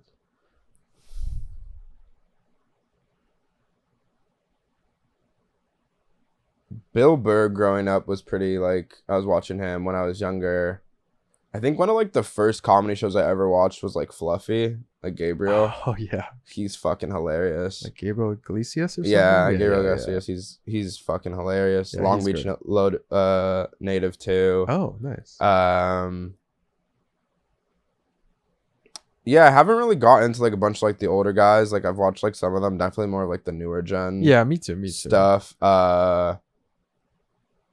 I think obviously like Rogan, Chappelle, like those guys are obviously like hilarious. Shane's funny. Oh, I'm a big fan of Shane as well. I think he's one of the best modern guys right now. I think that's the key. I feel like with stand-up, I feel like with a lot of things in life, we think about it too hard. That's true. And as Shane, you can just tell like he just doesn't give a fuck. Yeah, like, he's like whatever. Like if I say it, I say it. If it's funny, if it's he's not. really good at like being that like middle guy. Yeah, where he can appeal to like both sides of the political aisle. Yeah, for sure. Yeah, I think he's got it pretty nailed, and he's like authentic too. Yeah, you can just get the sense that this dude is that's what people crave. I think that's exactly that's just like what it is. That's what I've realized. Like my best stand-up sets are kind of like when I don't think about it too hard. When I'm like going in there like, and how are my feet looking, and how is it? Like whatever aspect here, it's all like how am I moving on the stage? How am I like? Yeah. Because that's what you think about a lot. It's like, oh, how are you? You know, which is good to like improve, Right. but you can't let it hinder you when you go up there and you try. Yeah. You still gotta kind of flow. Yeah, you gotta get into that flow state. Damn. Yeah, it's fun. Maybe you inspire me one day to try. Yeah, it's fun. Just to do Fucking it. go up, try it. Fucking write some shit down that you think's funny. Like, I feel like during the day, like I think of things and I'm like, okay, that's funny, and then I kind of like you start writing bits and you start just slowly writing them. I feel like it's like writing papers for me growing up in school, Right. like writing papers after that like first sentence or two, That makes sense. you just kind of write a bunch and then you chop out, you know, stuff. Just keep working on it. Yeah. And as you're working on stage, you'll kind of realize like what's working and not. And it's You can test it out, yeah. change it again. Is there any like art side that you like did growing up, or you like any like anything Yeah. creative that you like loved or loved? I mean, I was really into music. I mean, still am. I dabbled in like producing and just making some music for a Okay. while. Never got anywhere with that, but it was a fun journey. Like making beats or like producing. Yeah, for making people? like EDM songs. Okay. Essentially, I was really into EDM when I was young. My friends got me like an Ableton trackpad or B pad or whatever, all that kind of fun stuff. Did that for like a few years. Released some small stuff on my SoundCloud, but then I just shut it all down. Yeah. But I really love music. I've always been a huge fan of music. I love TV and movies a lot as well. I had like a huge phase where I just consumed a lot of like music and media, basically. Was really into like art criticism and following the blogs and all that crap. Still kind of am, but in terms of like making my own stuff and creatively, not really. Yeah. But that's something I've been trying to do a little bit more recently. Yeah. I've tried to like dabble in making music. It's hard. It's It is really hard. It's hard to, especially like EDM. I feel like I can't. It's hard for me to get into EDM, but maybe I haven't found my like subsector of. There's like a million different ones. I mean, like, what kind of music do you like? I grew up like definitely liking like rap more and Oh, like big rapper. country. Oh, sick rap and and country. country was like later down the line, definitely, but now Nice. more like folk stuff. Oh, sick. I was outside of high school, I was doing like summer sales in like Texas, and like just Nice. kind of fell in love with like that side of it. But yeah, big rap guy. Yeah, I love rap too. I Yeah. love folk. I try to love all types of music Mhm. as much as possible because I think there's like so much. I used to like torrent a shit ton and download and try to build my own media library. Fucking torrent stuff, bro. That show is so fire. Dude, I just loved hoarding, man. I loved Yeah, downloading it. I mean, now I stream because I'm just too lazy. yeah, But man, I used to have a gigantic library Same. of like 200,000 songs or something. same. I would just download the album by the album on whatever torrent site. Like if I was. like an artist, I would download their entire discography yeah, and try to listen to everything at least once, you Mhm. know, and be like, okay, I like this, I like that, whatever. add it to the playlist. Keep Exactly. it. Yeah, But then I realized it's just more work. yeah, way more work. Like I'm not listening to most of these. It's just like having it. So I just started streaming, but It's kind of cool though, like getting. I remember when I was younger, like doing that. You kind of get into artists more though. yes, You know, yes. it's like, oh, they have like a feature, or I remember for me sometimes I like touring a song and it'd be like not like the title would not be right, so like Yep. you have to Oh, like that's find the worst. song and then you would like find the You gotta person that's edit on it. everything like you're an accountant, you know, just changing all the values. When I started learning how to code, you know, just Yeah. messing with files essentially. What got you into coding? I had to change careers basically Mhm. because I did philosophy, like I got a master's, and then I was considering going to PhD or basically law because that's the Mhm. only viable career. Yeah, I just chose law; it was just more viable. But then I kind of hated law. I interned for like 6 months at a firm in San Gabriel, and the experience was great, but it kind of showed me that I didn't want to do law. Like even my bosses was telling me not to do law. Like he told me if he had to do things differently, he wouldn't do law. So I was like, okay, shit, that's a really good curve. yeah. If you're fucking I know. yeah, if your boss is like my grandpa was a lawyer, and I feel like it's the shittiest. It's one of those jobs where it's like when you intern, you're just like their bitch. Yep. Which like in most positions you are, but at least Fair. in other jobs, you're kind of like seeing a little bit of what that job is like as a law. I mean, I guess you are like. I still see some, as, but I like, know an what you mean. But like we're way more like the paperwork side. You're finding like Yep. you're the intern. Like you're Yep. like the nitty gritty. There's so much of it. law that is just like I realized was just like boring business work. Yeah. Which I guess, you know, like my naivete should have just shattered there. Yeah. And it did. Was the firm like corporate law or? They did like, they were like a small firm. So Okay. they did like estate planning, personal injury, and like criminal defense. Criminal defense was kind of fun actually, because you get to meet wild people. Yeah. And deal with wild stories. Yeah, Yeah. that yeah, like because estate planning and like that's That's boring. But that's what the money's injury is just sad. Oh, Yeah. for sure, estate planning obviously. at. Yeah. Yeah, I remember my friend had a what are they called? Is it a fiduciary? I don't remember. Oh. I don't remember. But they were like going and they were like planning out their like estate like after like their parents died. Mhm. And every time she'd hop on the phone, she's pretty much like burning like $500. Yeah, dude. Just like ask them a fucking question about Yeah. something stupid, like something about her getting like an apartment. Yeah. Yeah, no, it's definitely where the money is though. Yeah, but it's essentially like a business, right? Because you have to like sell yourself to these clients, and you got to bill, and that's where you make the hours from the billable hours and stuff. So you got to like almost like a veneer of usefulness. Not that we aren't useful. Obviously, you still need lawyers, but there is this whole like salesmanship and business aspect, which as a philosophy guy, I was just like did not give a shit about. Yeah. I was just like this is so lame, basically. So yeah, that's I basically just had to figure out another career. Tons of people were doing tech, like my mom included. So I was like, meh. Did a post back. Basically just did online school for like 2 years before like COVID became a thing. Yeah. And then after you worked at the place you're working at for a while. Yep. Worked at Kaiser for like 2 years. Did like I basically just in healthcare data. So worked at Kaiser and then worked at a health insurance company. Yeah. Yeah, I wonder if a lot of those like bigger companies are gonna take AI because it's so.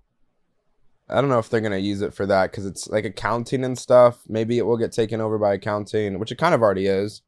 But yeah, like data, I guess it could be taken over by those. But yeah, there's a lot of it's funny how it's being taken over by art first. Like you would assume, that those first jobs would be taken, but it's like image making, video editing, or like probably like the biggest ones. I at least at coding. Yeah. Like those are like the big ones. I think those are like the easiest ones to start with. Yeah. Basically, to begin with. Like a lot of simple art or like throwaway art you can do that people have just been doing.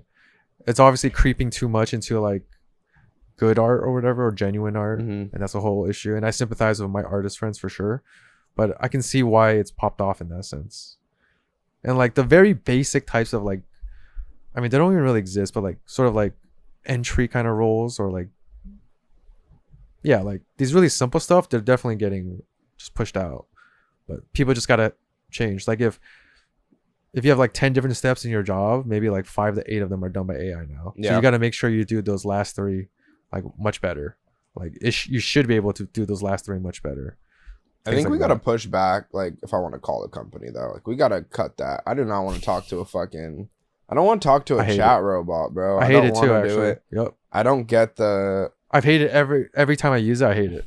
It's funny too because you would think like the smaller companies, and I guess probably some do, but I feel like the smaller companies automate more than like Amazon. Like if you want Amazon on the line, yeah, there's like 1 or 2 wall barriers if you're in the chat, but like you are getting at least somebody on the phone from the fucking Philippines. Like at least give me somebody on the phone that's gonna fucking help me. Compared to like nobody, and it's just like automated. Leave a voicemail. I mean, everyone's trying to save in costs, right? Yeah, I guess. Like, oh man, if I can do customer support for like 100th of the cost, that's tempting. Yeah, I guess it's a smaller company to do it, but it just feels so like I think it's disingenuous, you know? Yeah, I think it's still kind of bad. Yeah, basically, it might be better as like an internal tool, but I don't think it should be like customer facing. Yeah, 100% now. Like I was for like maybe like simple questions. Yeah, really basic questions. I think for like the beginning of like a customer support help when you need like troubleshooting with something, and they do a little bit of AI, I think I'm okay with that. Same, because that's no different from like kind of like a menu or like is it this, is that, is it that? If not, then we connect. But I feel like most people don't need that. Like I would say like 9 to 10 out of people. I guess it depends what you're using. Yeah. I guess I don't know. At least when I see my friends like trying to figure out on like a website like something like maybe not 9, maybe it's like 70%, 60% is like more like something more like intricate than like what a simple kind of answered a It question. would be can nice if in those flows they just had to skip directly to live. Yeah. But they probably feel like, oh, everyone's just gonna use that. Yeah, for sure. So to what's the just do point? it. Yeah. Yeah, it's a weird market. It is. Everyone's just still trying to figure out how to use it. Would you ever go back into philosophy? Like take Probably that for not. your career? Probably not. No. I think it's too hard. Like you gotta really dedicate your life, and you're also kind of like prisoner to like opportunities because tenure and stuff. So like you just gotta wait for like people to die or like retire or move. So that can be kind of tough. Yeah, like job markets for it. Yeah, it's Yeah. fucked. I feel so bad. My friend just became an ultrasound technician, Oh damn. and that's what we need to teach more in schools is like job market. Mm-hmm. Because she's like, okay, this is like a really cool thing. I guess she like liked watching her ultrasounds. I don't know, whatever the point, she liked That's it. cool. But they like didn't ever tell her the job market is so niche for it. Yep. That it's pretty much like 10-year. Most hospitals have a couple full-time staff. Yeah, I think we need way more like basic like finance and maybe just finance education in general. Of from like course. middle school, high school, at Of least course. somewhere there, right? I mean, our schooling sucks in general. Like, I don't know if you've following general student performance in the last like 10 years, but we've been just like cratering. It's been the shit. Like reading is really shit. Yeah. Basic math is really shit. So we have so many problems. I don't know if adding even more is gonna help. But in an ideal world, yeah, dude, we need like people to understand basic finance and like tax stuff. Like prepare people for the real world. Yeah. And And then then we never prepare for them at all. Like zero. Yeah. I felt like I don't even think I just heard like you got to pay your taxes. Yeah. You didn't hear anything else. And it's weird because I feel like in private schools, it's become a thing where it's like, it's either one of two ways. It's either like you go to a private school because you're doing like not good in a school. You kind of just like pay for an education. Like it's like you pay for a degree. It's like, you hey, pay to get in. yeah, you just, you pay to just get like to get it. Like like when I was younger, I had like learning disabilities that was like diagnosed, and I went to a private school and it was pretty chill. Like it wasn't high intense school or anything, but then they have those like higher end private schools where it's more, they care more about like an education. It seems like that you really got to pay then to like have a better education. Do you wish that your private school was different then? Like was Oh, more rigorous? 100%. Yeah, I don't. They really they kind of just like helped us through. It didn't feel like anybody really failed. Yeah. It didn't feel like they cared a lot more about the social aspect of it, which I think most schools do, of the image, especially them getting money from, like schools and the state and whatever, that it was more kind of like pushed in just kind of getting everybody by compared to actually caring about what this kid's gonna learn in the future. Yeah. Like I remember it was in like 8th grade, they were like, hey, like you gotta be ready to whatever high school you go to because it's gonna be really different than here. Because our 8th grade teacher knew, like, to be honest with you, like you're kind of just going by. Like it's not, it's definitely No, horrible. I agree. We have a huge issue of like not being rigorous enough and like way too performative, I guess. But on the other hand, I don't want it to be so rigorous where it's like hyper toxic competitive, where you get like the worst version of like South Korea and how they treat school, and like people are like dying essentially as kids to try to make it. Like we can find a good balance, right? We can work towards that. Where like we push people hard, but we still like accept you for who you are. If you can't make it, that's fine. If you're not number one, that's cool. We can still figure things out and support people from all spectrums of learning disabilities or not learning disabilities, right? All that kind of stuff. Yeah. But like we don't need to be so soft in some ways. Yeah. Of like letting us become fucking dumbasses. Yeah. I feel like that's what's happening more than not with caring about. It's good to care about people and it's good to help them. But yeah, I feel like in America, it's almost like in Europe, because schooling in Europe, right, at least in France, what I know is you start like what you want to learn about. I think you pick like out of 4 subjects in like 7th or 8th grade. So like your last 4 or 5 years of schooling in their high school version is science or math based, or I think you can do like trade based, or there's different like, so you specialize quicker. Yeah, you specialize quicker into kind of knowing the direction that you want to go into compared to you kind of see everybody else, at least what it feels like here. I want to know what you think. When you were in high school, like feels like everybody's like, okay, everyone's applying for colleges now, I'm going to start applying. He's like, here are the due dates. Here it is. Yeah, I don't know, because I'm a little different. I like learning a lot of different stuff. I think I'm a pretty naturally curious guy. But I don't know how much general education, like I don't know where the limit should be. I think it's an interesting subject. Like on one hand, you can argue too much general education just like wastes people time, and they want to like specialize and get useful skills faster, which completely makes sense to me. It's like making people more financially capable. But on the other hand, like this is just like my philosopher side. I think it'd be awesome if we can all just like learn a lot more, just be like generally smarter people. And like if we could have a society where we just like have a lot more resources so people can just like chill out and learn essentially, and not like, fuck, I need to get skills so I can be productive ASAP. Like productivity is, that's great. We want to make money, we want to grow as a society, right? And keep it going. But like I think there's a lot of value in not pursuing the most capital intensive skills like straight from the get-go. It's that work to live or live to work thing that we have here, though. Exactly. Yeah, we do. It's just sick as fuck. It is. It's disgusting. Yeah, I wonder what it could be, because I'm thinking like, all right, we do more like trade-based things, right? But that's dying, right? I mean, you see even in science classes them doing, right? They don't, from at least what I understand from family and friends, they're not cutting open frogs anymore in most schools, right? They don't. Most mechanic programs, unless you're in the Midwest, are like dead, right? Like they're seeing those things that people can, because you're right, like curiosity it's what keeps people moving. Like when you're curious about anything, if it's a lot of subjects, if it's a couple, but yeah, we got to make it where people just want to learn different things and be well versed in one or the other, because you see a lot of people just like hate one, love the other, great at math, or great at English, or great at sports. It has to be the mix of being able to have everyone love it. I think the tenure is a big thing, though. I don't know. At least the schools I was at, it felt like you can kind of tell the 10 years they're just floating. They don't care. They're not.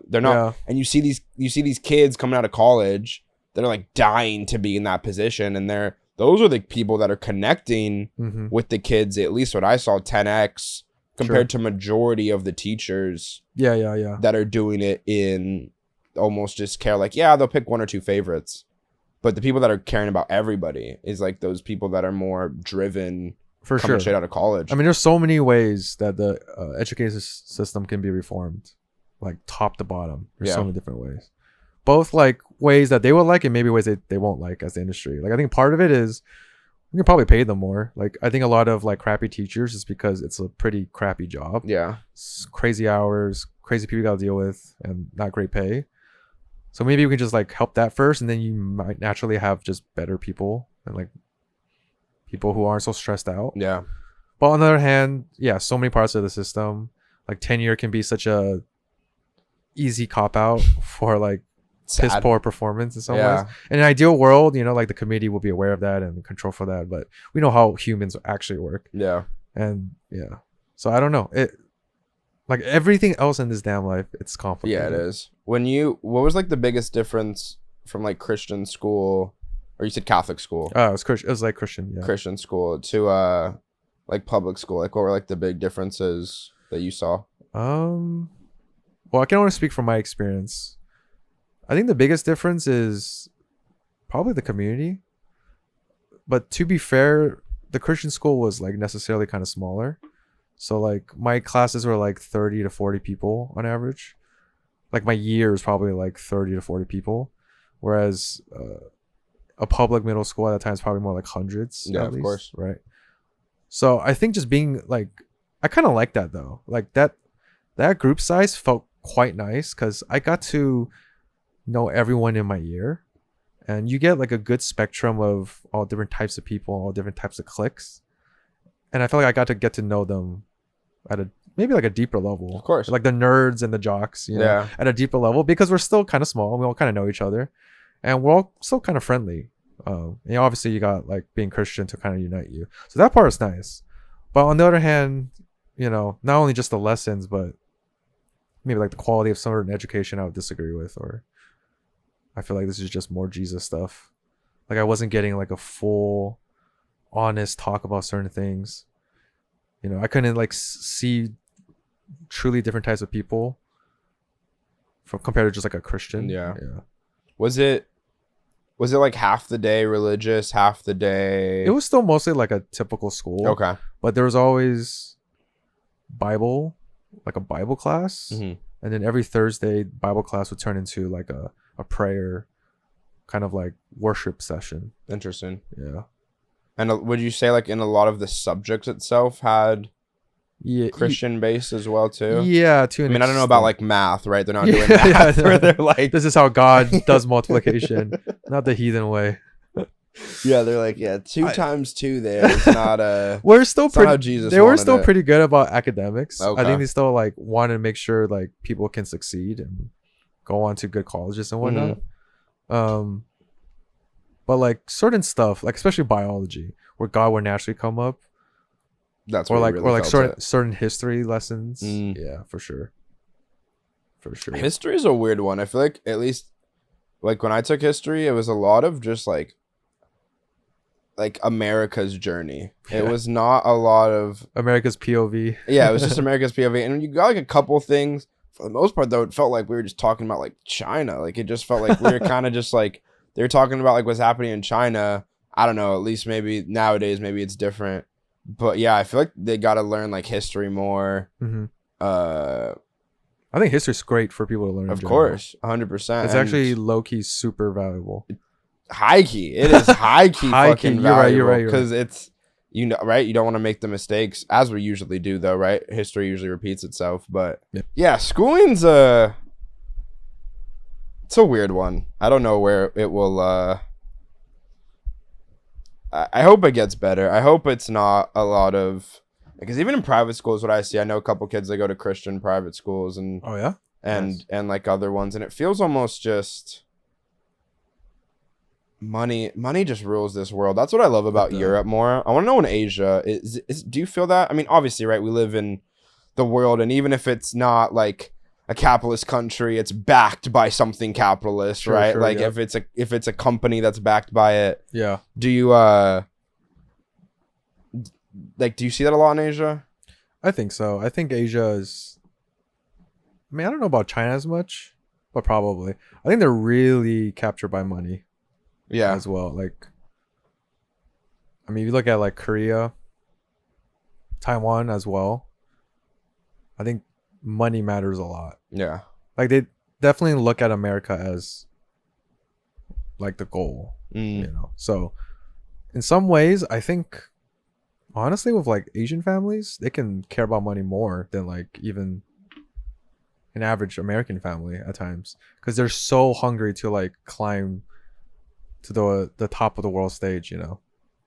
Oh yeah, I've never felt that with all of my Asian friends' families. It feels like that's the, like, I think that like sometimes in like later generations it gets kind of like filtered out, Yep. but I feel like with Asians it's the most where it's like pushed of like, you know, like we came here and like we're gonna like fight to like get this is like where the fucking gold coin is, right? I mean, this is like the country, and like obviously you're no matter what it is. You're meeting Asian immigrants here, so most of them are like generally like pretty well off and like educated compared to where they're coming from.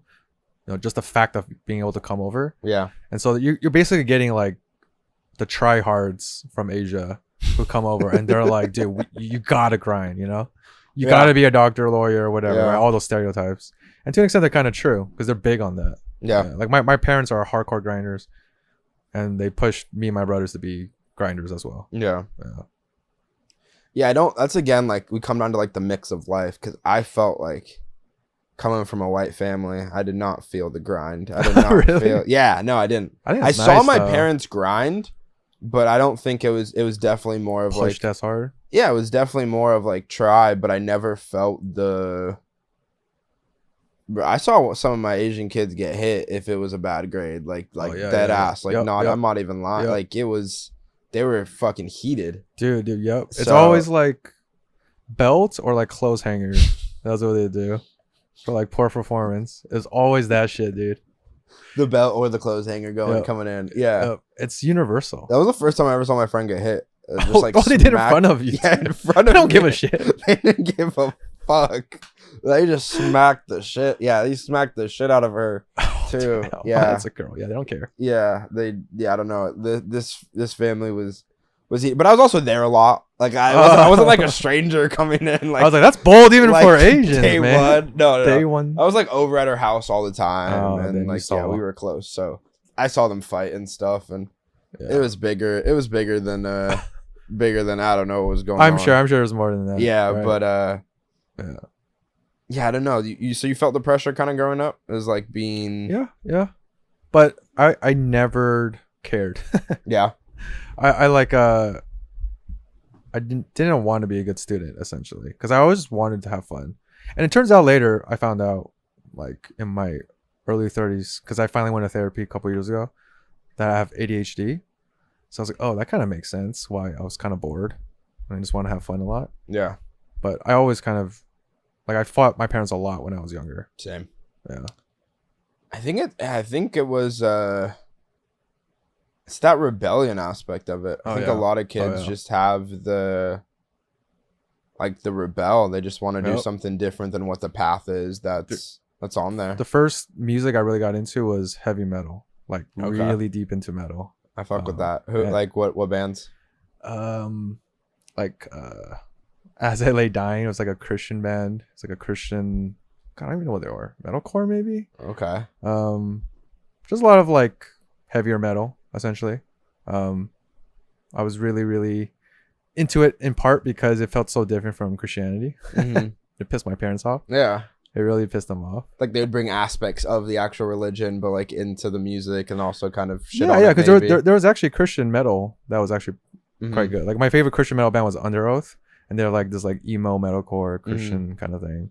They eventually all deconverted, which is kind of funny to me, but I love that shit. It was just like it was kind of like early rebellion. Like I realize now, I didn't like any of that. Do you have kids? No. When you do have kids, or if you want kids, what's something you would do like different? Think like, is there any like big things you would do different? I'll push for them to explore whatever they want, Mm. question as much as they want, still be respectful. I think that's still important, but yeah, just like give them the freedom essentially to just be who they are and just try to support them in that. Yeah, and whatever aspect it will be. Yeah, I feel like in general, if I can do that, it's probably gonna be fine. That's what I say too, because I didn't feel like the career getting pushed a lot on me, but I felt a lot of like who I should be as a person. Yeah, which is kind of the same thing. Yeah, for sure. It was a lot of like, my mom was like, weed's the devil when I was in high school. Excuse me. When I was in high school, I was high for a week and a half. Like it was like you're early on. that's her like that's what she told me. No, that's what she said. She got high for a week and a half. Yeah, no. She was like, hey, don't smoke weed, don't drink, Right, don't do anything. So look, I get that, and like, you know, I don't want my like 15-year-old kid to be getting absolutely bombed down and wasted. Yeah. Like every weekend, because that probably isn't great. But I've always been the kind of person to like give the other like a good amount of rope to just figure out themselves. Like let the kid trip and fall and hurt themselves and kind of figure out. Yeah. Like to an extent, I still kind of have to step in if it gets too far, and that's up to each parent and each individual. And I hope I'm not too of a prick and step in too early. Yeah. But I think that's the balance for me. That's where Europe has us beat by a mile. Yeah, man. Like you don't see, at least from what I saw, like you don't see half the amount of alcoholics. You don't see half the amount of people doing shit, because it's kind of like, hey, like if you go and fall, like I'm going to be here for you, but don't fall too hard. Like don't like kids are drinking young. Like I don't know if that has something to do with it. I think there's been interesting studies. Yeah, like kids are drinking young. Like I was at like nobody. You're not getting an idea if you at least. If you're not drinking a bottle, like they're like, okay, you're not drinking milk, you can drink wine now, then like you're good. But yeah, I don't know. I think that has something to do. They have us just way beat compared to anywhere else. Because I feel like they probably drink younger, but like we drink crazier. Yeah, and I think in some ways it's because we're so pent up. Yeah, and just like, you know, somebody has a bottle and now you're like, I'm gonna drink a water bottle full of vodka now. It's yeah, I think that's a huge part. Is it's hard though. It's definitely a hard mix of like that's something I want to do, because I always say, because society's getting weird, and I want to know what you think, like especially in like younger kids now, and just life, like with cancel culture, everyone's kind of becoming like more equal. Sure. Right, like it's becoming a place where, I mean, you're getting called out for what you did in the 80s or whatever, or the 90s or the early 2000s. It's like we're canceling everybody. Everyone's kind of becoming like the same, and I feel like that's happening with parents too. It's I see a lot of kids' parents growing up, like there's the power struggle parents, but there's also the parents that are like cool with like smoking weed or like having a drink. I don't know, I feel like that's where it's kind of going to. Oh yeah, I see what you mean. Did you see that growing up? Or no, not well, I mean, my parents always had a pretty strong power dynamic with us. Yeah. And we still kind of will always defer to them, listen, but I think our family is a little better, where we're a lot more equal than maybe some other ones. Yeah. Because I just always pushed hard against my parents. Like I just basically always fought against them and so just challenged them on stuff. And I think through a lot of trials and tribulations, we got to a more like equal dynamic. It's not completely like flat, because I will still look up to my dad as my dad, my mom as my mom, but I think we will like discuss things more as a group, like respectfully, which is important. So key. The thing about cancel culture though in general, I do think is, I don't know, it's interesting. I agree. Like I'm pretty leftist in general. Like my brothers are hardcore like anarcho-communists. I think I'm like a social democrat, which is still pretty bad from their perspective, but I'm kind of on that end. But you have to join the regime. That's on either side. That's on either side. They call me Stalin all the time, you know? So we look crazy out here. But like, I do think it is kind of toxic in general, cancel culture. It does suck. Being able to like so definitively reject people or accept people, I think is kind of silly. But hopefully we can figure this out. Yeah. Like as a society, like dealing with people being complex creatures, and like people can be really nasty and you can really hate parts of them, but can you like love other parts of them? Yeah. Like I think that's an ongoing challenge for people. Some people are much better at it. I think I'm decent at it, maybe compared to the average, but some people are way worse, right? And I know for some people you have non-negotiables. Like if a dude rapes someone, then maybe that's just like, yeah, you're never fucking with him, and that's fair. But you know, I think hopefully we'll find more nuance. Because even though I do think a lot of these people, like, I don't know what, Kevin Hart got hit on for like his homophobia back then. Like, I don't agree with it, but I still kind of mess with Kevin Hart. I don't really hate him that much. I feel like intent's so key there. Like intent is like, yeah. And it's also with comedy too. Yeah. It's very different, because it's like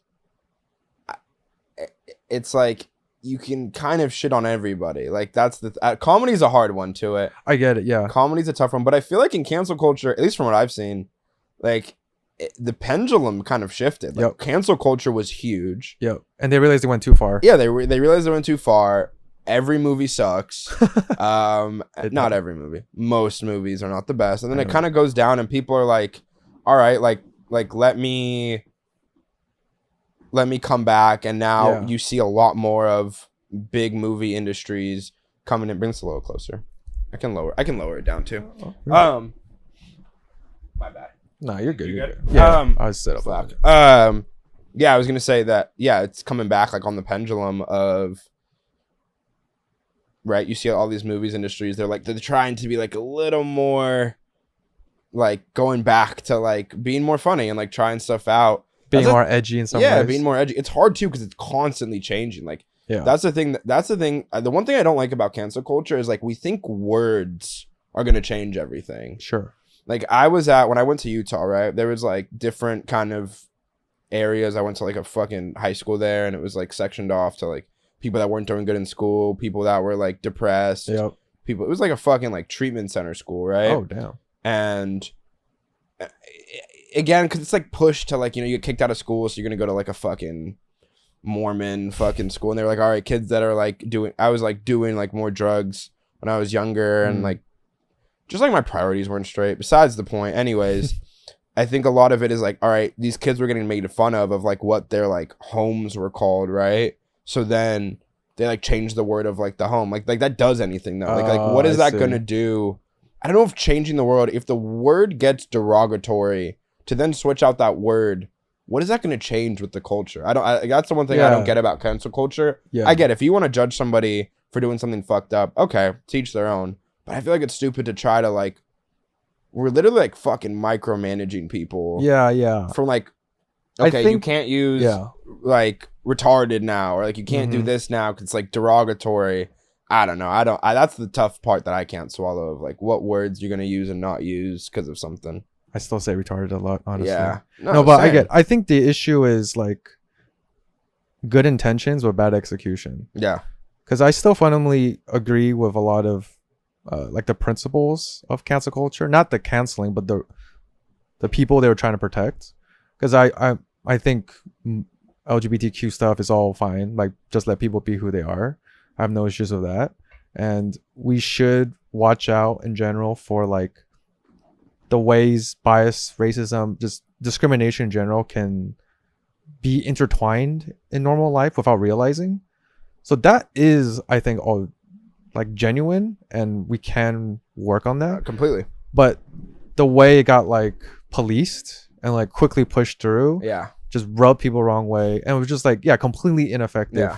and just backfired. Well, that's the Right. problem, right? Is like, if I had to guess, right, like in social media, the people that are running social media, which are like people in the Bay, right, Mhm. mostly are probably going to push like their narrative. And That's then also true. It seeps out to the world, Yeah. right? Anybody can have their own thing. I agree completely. Like, you know, if you want one thing or another, don't be derogatory like to it. But yeah, I think intense. But I think we're getting people on that we're just like fucking around, like Yeah. behind closed doors talk. And what's funny is a lot of people like they want to cancel out to the universe more, but like behind closed doors, Yeah. they're ripping not the stuff that Yeah. you know, Yeah. they Yeah. don't want other Yeah. people I mean, to it's say. very similar to like a moral purity of like old school like England times. Mm, You know, where people are like, oh, just fucking behind doors, like Victorian times, yeah, right? of course. But they're all prim and proper outside. Yeah. Yeah, I agree. Like, we don't want to fall into that duality of like Yeah, their fake shirt gets buttoned down. They're fucking, or whatever. They're fucking. yeah, They're showing off your ankles and Yeah, stuff. showing off your ankles. You know, more. like I agree. We don't want that kind of Yeah. life. But we can have a world where like, you know, let's treat everyone with respect and Yeah. like, recognize people are different, right? Mhm. In all different ways. Like we could for sure have that. We just not be assholes about it. And it's the fear. I think it's just another way to fear, like people to fear things. Like That's even fair. I was at a party and I was like inviting people on the podcast, and there's like some older chick there, and she's like, "Well, be careful what you say on there." And I'm like, "Okay, my podcast is not that big, but I get like when I blow up one day, I guess You will, be man. careful." You I never know. appreciate that. Yeah, when it happens, I think that I guess I don't know. I don't see the. I feel like if you have love, like it's really like it's love. I don't know. At least like from what it is, I have friends that are all races, all different kinds. Yeah. If you're seriously fucking racist, that's a different thing. If you're fucking around about shit, whatever it might be, yeah, like you said, just like intent and going on about it. Is, Also, I think huge. people are starting to evolve more in a world where cancel culture has existed and maybe still to an extent does exist. Like we've seen people come back Mhm. and like make resurgences or like revive themselves a little. Yeah, Like I don't think even being canceled is like that permanent anymore, honestly. I think hopefully it depends. I think it depends on how much you have influence yeah. from exterior benefits, right? Like if Sure. if Coke is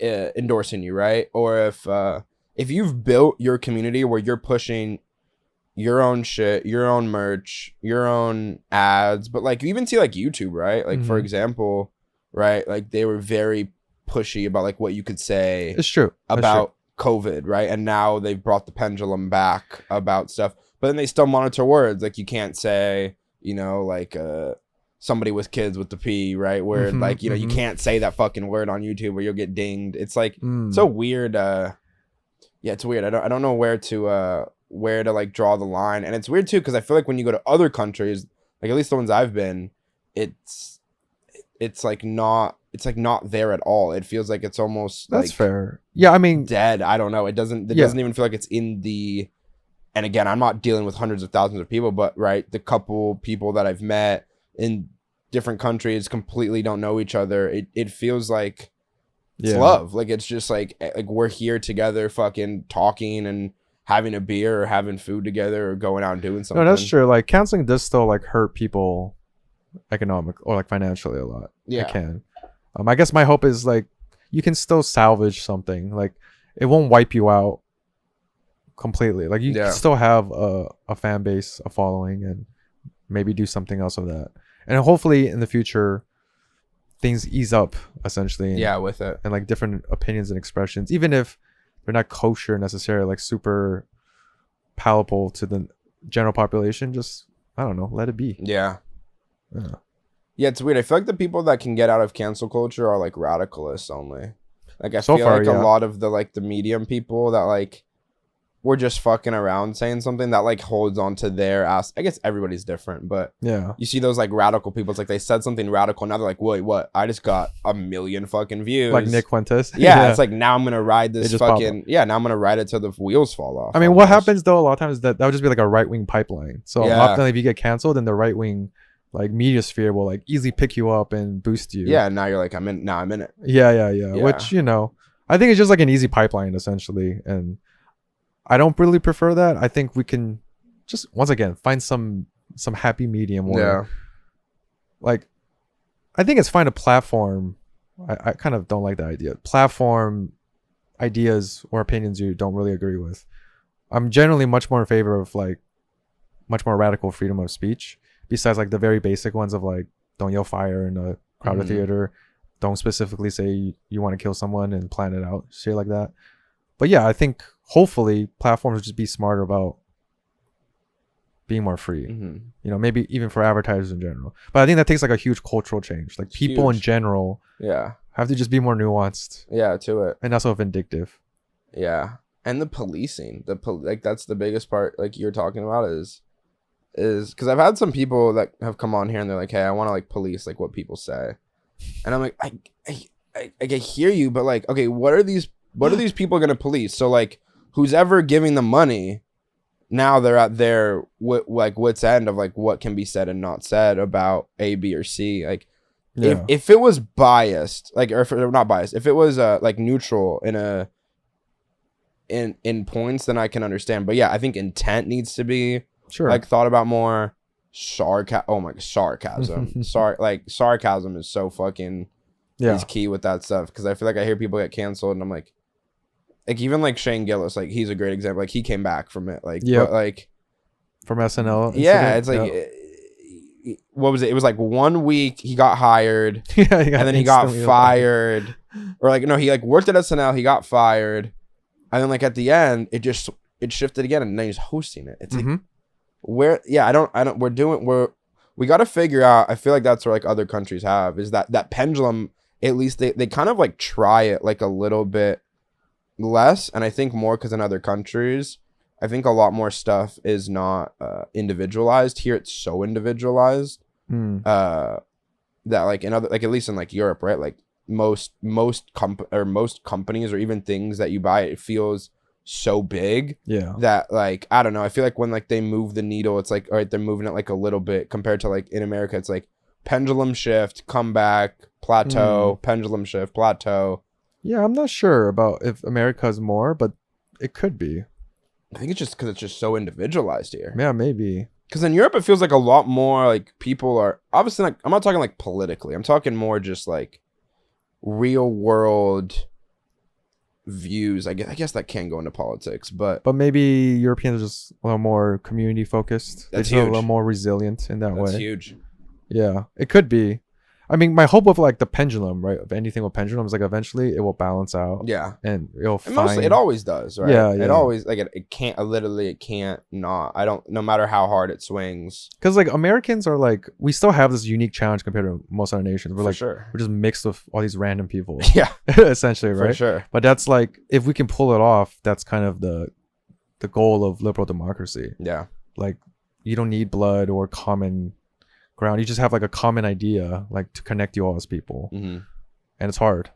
It's really fucking hard right now. Yeah, it's tough. I think it's still possible, but it explains in part maybe like the extreme pendulum swinging and the radical polarization. Besides just social media, but Europe has social media too, so they're also polarized.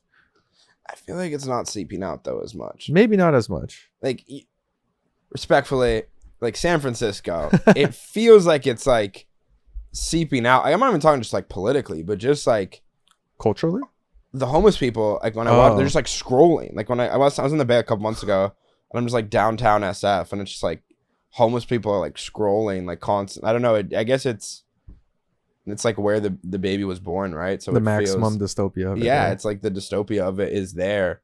Would you ever move up there? Being in like the tech world? Probably not. Yeah. I mean, I used to visit a lot. I have some family Mm-hmm. who lives there too, and friends who live there as well. I think it's great to visit. It's got its own issues as well, but in terms of like variety of living and culture, I prefer SoCal. Yeah. No, SoCal's the best. Yeah, it's just more. Yeah, we're just more chill. We have better food. We got more Way things to better do. food. Way better food. Way better. The only SF has good brunch. Their brunch game is on point. You think the brunch game's good Yeah, there? yeah. The brunch game's on point. They have good like niche I mean, they got some cool stuff, but and some great fine dining. yeah, here it's definitely more. It's just such a melting pot, so Yeah. you like get it with it. Yeah, we just have so much food, dude. Yeah, we have a lot of food. What's your favorite food spot? What's your favorite kind of food? I mean, I just love a lot of Asian food, Okay.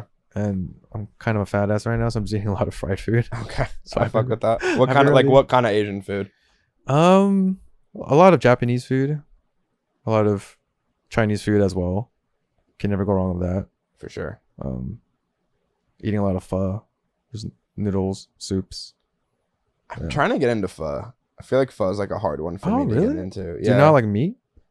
No, I don't. I think it's like the noodles. Like I think because I had like what's that like exotic ramen that you like dip the ramen into it? Oh, I think just like dip in ramen. Just yeah, I guess, just dip in ramen. I don't know. Like yeah, I like I feel like I'll take that any day over like pho. Okay. I mean, maybe it's just like the type of noodles Yeah. you prefer. I definitely like egg noodles more than Oh, yeah. what is like pho. What is pho noodles or what? They're like soy. No, I'm not really a good cook, so I don't know. like I'm just ordering now. I just to eat. it. Yeah, I just eat and I drink. you got the DoorDash pass on I do Uber Eats a lot. Uber Unfortunately. Eats. Yeah, I'm kind of a lazy idiot. I feel you. I try to cook more. I feel like when I cook though, I cook like hella healthy. Like I don't ever cook yeah? like Nice. fried stuff, even though I'm a fat ass too. I I'm only definitely cook steak, gluttonous. dude. I only Yeah. cook steak. I've learned how to cook steak 10 years ago and then just Just haven't stopped. haven't stopped since. What's the technique? What's your I just flip. I just do multiple flips. just multiple flips? Yeah. What's your I'm very favorite basic. cut? Ooh, always ribeye. Ribeye is where it's at. Yeah. A good ribeye from Costco and I'm set, dude. I just do that and rice. I'm just a carnivore. I feel you. I did a carnivore diet for like 3 weeks. I got to get back on that. Oh. You feel so good doing it. Like it's actually. Oh, nice. I think like cutting out all that other stuff like sugar and everything else, even like rice. It's Yeah, You should try it yeah. if you haven't. Yeah, I say carnivore, but I'm not actually a carnivore because I still Yeah. do some carbs, but I consider it because I really like meat, but I don't know if I can just do all meat all the time. Like, don't you Yeah. get like It's meat hard. sick? Like, It's meat hard. nausea? I think doing I think doing like when I did it, I was doing like lamb, like Oh, right, ground switch it up. lamb, ground bison, Oh, nice. ribeye, sushi, just like different types of fish. Okay, so it just varies it up. Yeah, I think if you get tired of something, and obviously like here and there, like after a couple weeks, I definitely was like, okay, I'm gonna throw like some vegetables in it, but yeah, I'm definitely like a gluttonous. I think that it's also really easy to just like overeat Yeah. rice, pasta, like all those like fillers. For me, it's really, I think it's really, if you just have a steak, it's hard to just overeat it. Yeah, yeah. I mean, are you doing carnivore diet for like just dieting purposes, or you just like how it feels and nutrition? I maybe? think that like when you do it, you can kind of feel like it's just like more like fuel. Like I don't know, it just feels like, I think it's like gas, right? Like if you put the same gas in your car, like your car will run better. Like it's like probably like switching it up from like different octane levels and different Sure. bullshit you're putting into it. I think it will just like run better, right? When you have like a dirt bike, there's like what on like a 2-stroke, you're putting like, or is it a 4-stroke? You're putting like an oil mixture. If you mess it up, it's like different. So I think there's something to say in dieting. If you just stick to one thing, that your body just we're so adaptable, and we Yeah. can just understand our bodies. I think that's the biggest thing of just, all right, you adapt to it, and now it's even like intermediate fasting or whatever it Mhm. might be. Being on that schedule of whatever it is, I think does something to your body that you feel better of. It knows when to digest. It knows when to, Yeah. you know, like when you're hungry, when you're not, compared to, I mean, with my schedule with work, it's hard, but I try to maintain it, and I'm not the best at it. I still eat out and still do whatever, but yeah, I think just there's something to say about consistency with that. Yeah, I mean, once again, I'm not a nutrition expert, but I do think there's something about how adaptable the human body is to like different diets. Yeah. Like I didn't even realize I was doing intermittent fasting for years now, but I just don't like eating breakfast, and I've slowly cut out lunch. So just having that one meal at the end of the day has been Yeah, awesome. for sure. And I've never really struggled that much with hunger. Maybe just sticking to that diet for a long time. Yeah. Yeah, you just get used to it. In Asia, like what's a lot of like the street food that's there that you were saying that you really like? Ooh, I mean, it's also fried food. Yeah, it's So a I feel lot of fried. I really love squid and stuff. Squid's really good. They even have like great corn, and just I don't know, like the small Is it noodle like stuff. calamari, like fried squid, or is it Yeah. like Oh, it's not. Well, it can be, but it's more like grilled? grilled-ish. Yeah. Yeah, but it's still really good. Yeah, Asia seems like the place to go, and I want to go to Taiwan. Yeah, dude. Hopefully before China. And it's not like hopefully super if China expensive doesn't. there. Hopefully China doesn't get over there first. Yeah, to, yeah. You want to go before before we get that taken goes over. down. All right. Do you think that's gonna happen? Do you feel like a Chinese influence there, like a lot? I mean, it's definitely on top of mind. Yeah. I think it's possible. It's definitely possible. I think it kind of comes down to how valuable TSMC is, and how much America cares about that. That's like chips. Yeah, yeah. That's like basically the reason for Taiwan's growing economy right now, purely Yeah. because they work closely with Nvidia and Is that where all NVIDIA chips are coming out of? Or a majority of them? yeah, I think all the high end ones essentially. Really? Yeah, like they're like the only company that can make that. Interesting. I didn't know. Yeah, the high end ones were. I thought it was like majority of them. That's interesting though. Yeah, like the very very high end, I believe. It's just they have a monopoly on that. So that's kind of like the saving grace right now of Taiwan.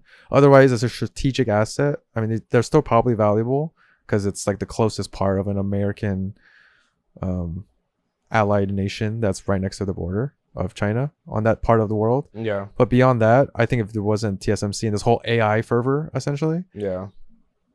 I don't know, China could probably easily have the. And I think China was interested when the Ukraine war was happening to see like how That's what I the heard a lot of- international that's what I was hearing community a lot was about. gonna, react. So I mean, no one really knows, but most reports say that China really is intent, like Xi Jinping especially, is really intent on getting Taiwan back. Because I don't know if you know the history, but basically after the revolution, the communist revolution, the old school China people, they all just fled to Taiwan. Yeah. Yeah. So it's kind of like the Civil War, and if the southern Robert E. Lee ran away to Mexico, to Mexico and go there. and now we're just like, dude, we gotta Now we have to. we gotta get you back. Do you think like the US like plays world police too much? Oh yeah, for sure. I think ever since the Cold War era, like post World War II, Yeah. I think we spend way too much money, and I mean the Iran's the most obvious one, but just in general, we've had a really shitty track record of the wars we've gotten into and the reasons why, and just the outcomes. They're like almost always most bad. of those countries are just in shambles. Yeah, they're like almost always bad. Yeah. Yeah, I can't agree with the word police thing. I've had a couple people on here talk about, well, it's like for our economy, like we need to fight those wars, but I don't think so. I don't know. I think a lot of it is just, it's like having a basketball team, but there's not really like the head coach gets switched out every couple like Yep, I think that's part season. It's like, it's literally like in sports where it's, all right, the coach is we're not liking the coach now, right? What are we doing? Like most fucking sports, like, all right, switch him out for somebody of it. else. Yep. And like most of the time, politically, it's like, again, the pendulum. It's like, Democrat to then Republican, and then it's just. I mean, they've both been warmongers. Yeah. Yeah. I mean, Republicans maybe a little more historically, but like they're both pretty shit Yeah. with regards to it. And like a lot of it's just like because of the military industrial complex. Like there's so much money. Crazy. And so there's always this profit incentive to like, yeah, we can start a conflict. Like, why not? You know? Yeah, we have it. We can pay Yeah. some private military company to go do something over there. Like we're spending like what Iran war costs us about like $1 billion a day. I think right now the total cost is like 33, maybe 40 billion. Is that really But what it is? realistically, like if you look at like actual estimates of the cost, it's probably gonna balloon easily to like $1 trillion because you're thinking about like inflation and all the costs of that, right? Like oil affecting us now, like that total true cost obviously is kind of hard to fully calculate, but that's gonna be great. Oh, of course. And that cost us a shit ton for like what? Right. So for years and years probably to come. you know, this was supposed to end in a couple days, right? A couple weeks, Trump said, and now it's been like 100 days, I think, since it started. And I think they just shot one of our helicopters today or something. So we're like, Trump said we're gonna retaliate. So it's just like never ending, right? Like Yeah. historically, we said the exact same thing when we went to the Middle East. Like it's gonna be quick, and usually in the very beginning, it is quick because we just bomb everything, we blow it up. Conventionally, we win, but then it's like, okay, what do we do about like resolving the issue, which is the mines and the drones blocking off the strait, and you can't do anything. Yeah, it just goes. We go hot and heavy in the beginning, and then slowly plateau, and then like even like in the Middle East, right? We just at the end of it, like they like took a bunch of our shit, right? Taliban's in control. Yeah, they like took a bunch of like our military high end fucking equipment. Yeah, it's sad. We got to figure out how to do that. But again, it's just coming in collective. Something has to change. Something. I think it will though. I think you are right. I think human nature, it does like plateau, but just with the amount of money behind it and amount of political control, and like you said, the complex is just crazy. I mean, there's so much to talk about there, but just get money out of politics. Yeah. That's one of the easiest. Well, not easiest, but that's one of the best ways for sure. Interesting. Yeah. How do you think that would work? Like if we did that, getting it out, just being like a I guess not like just like for the people more, like not like fun based. I mean, there's so many things you can start with. Like for one, you can get rid of like Citizens United. Like you should basically hurt the lobbying groups as much as possible to prevent these like above water and like black water kind of ways of getting money into politics and like funding groups. I think that's one of the best ways to do it. Working stronger on like regulations, things like that. Harder on corruption. We should be way harder on corruption in general. Like if someone is found to be, you know, like selling their stocks in insider trading, that should be a strong ass. That should be super strong. Yeah, I love the Singapore model. So what the Singapore model does with their politicians is they pay them really, really, really well, but they're super, super hard on corruption. So the idea is like, you know, we want to don't give these incentives to like look around and cheat. We want to get the best and the brightest, but we also have to make sure like once you have power and money that, you know, if you have any inkling of corruption, we cut the head off. Yeah, because it seems like people go for people that aren't corrupted, but then later down the line, they're getting funded by whatever corruption-based company it will be. Because dude, humans are all shit, right? We're all predictable. Like no one, like, so it's just, if all these politicians are getting corrupt, part of it, is just it's shitty people, and shitty people are drawn to a shitty system. But it's also the system. Like the system itself is rotting people consistently, right? I think it's more the system, because it's like we see someone, we're like, they're so fucking shitty. Let's go the other way. And then it's like, oh, they're like, most of the time, it's like their first 4 years here, it's something that at least they go off of like what they're fighting for, and then the next 4. I mean, we see it right now with the administration. It's right, and then the politics gets. It's all like trying to push the bullshit now. Like what at least you see a lot of people that were quote unquote Trumpers like completely probably dishing that, even going left because of the bullshit that's happening now. Yeah, people flip flop really easily because in part. Yeah. It's just wild. Yeah, it's scary. Yeah. Well, I appreciate you coming on, bro. Dude, this is awesome. This is a vibe. It was really fun talking to you. You gotta come on again. It was good. I'll be happy to, man. Thanks for watching.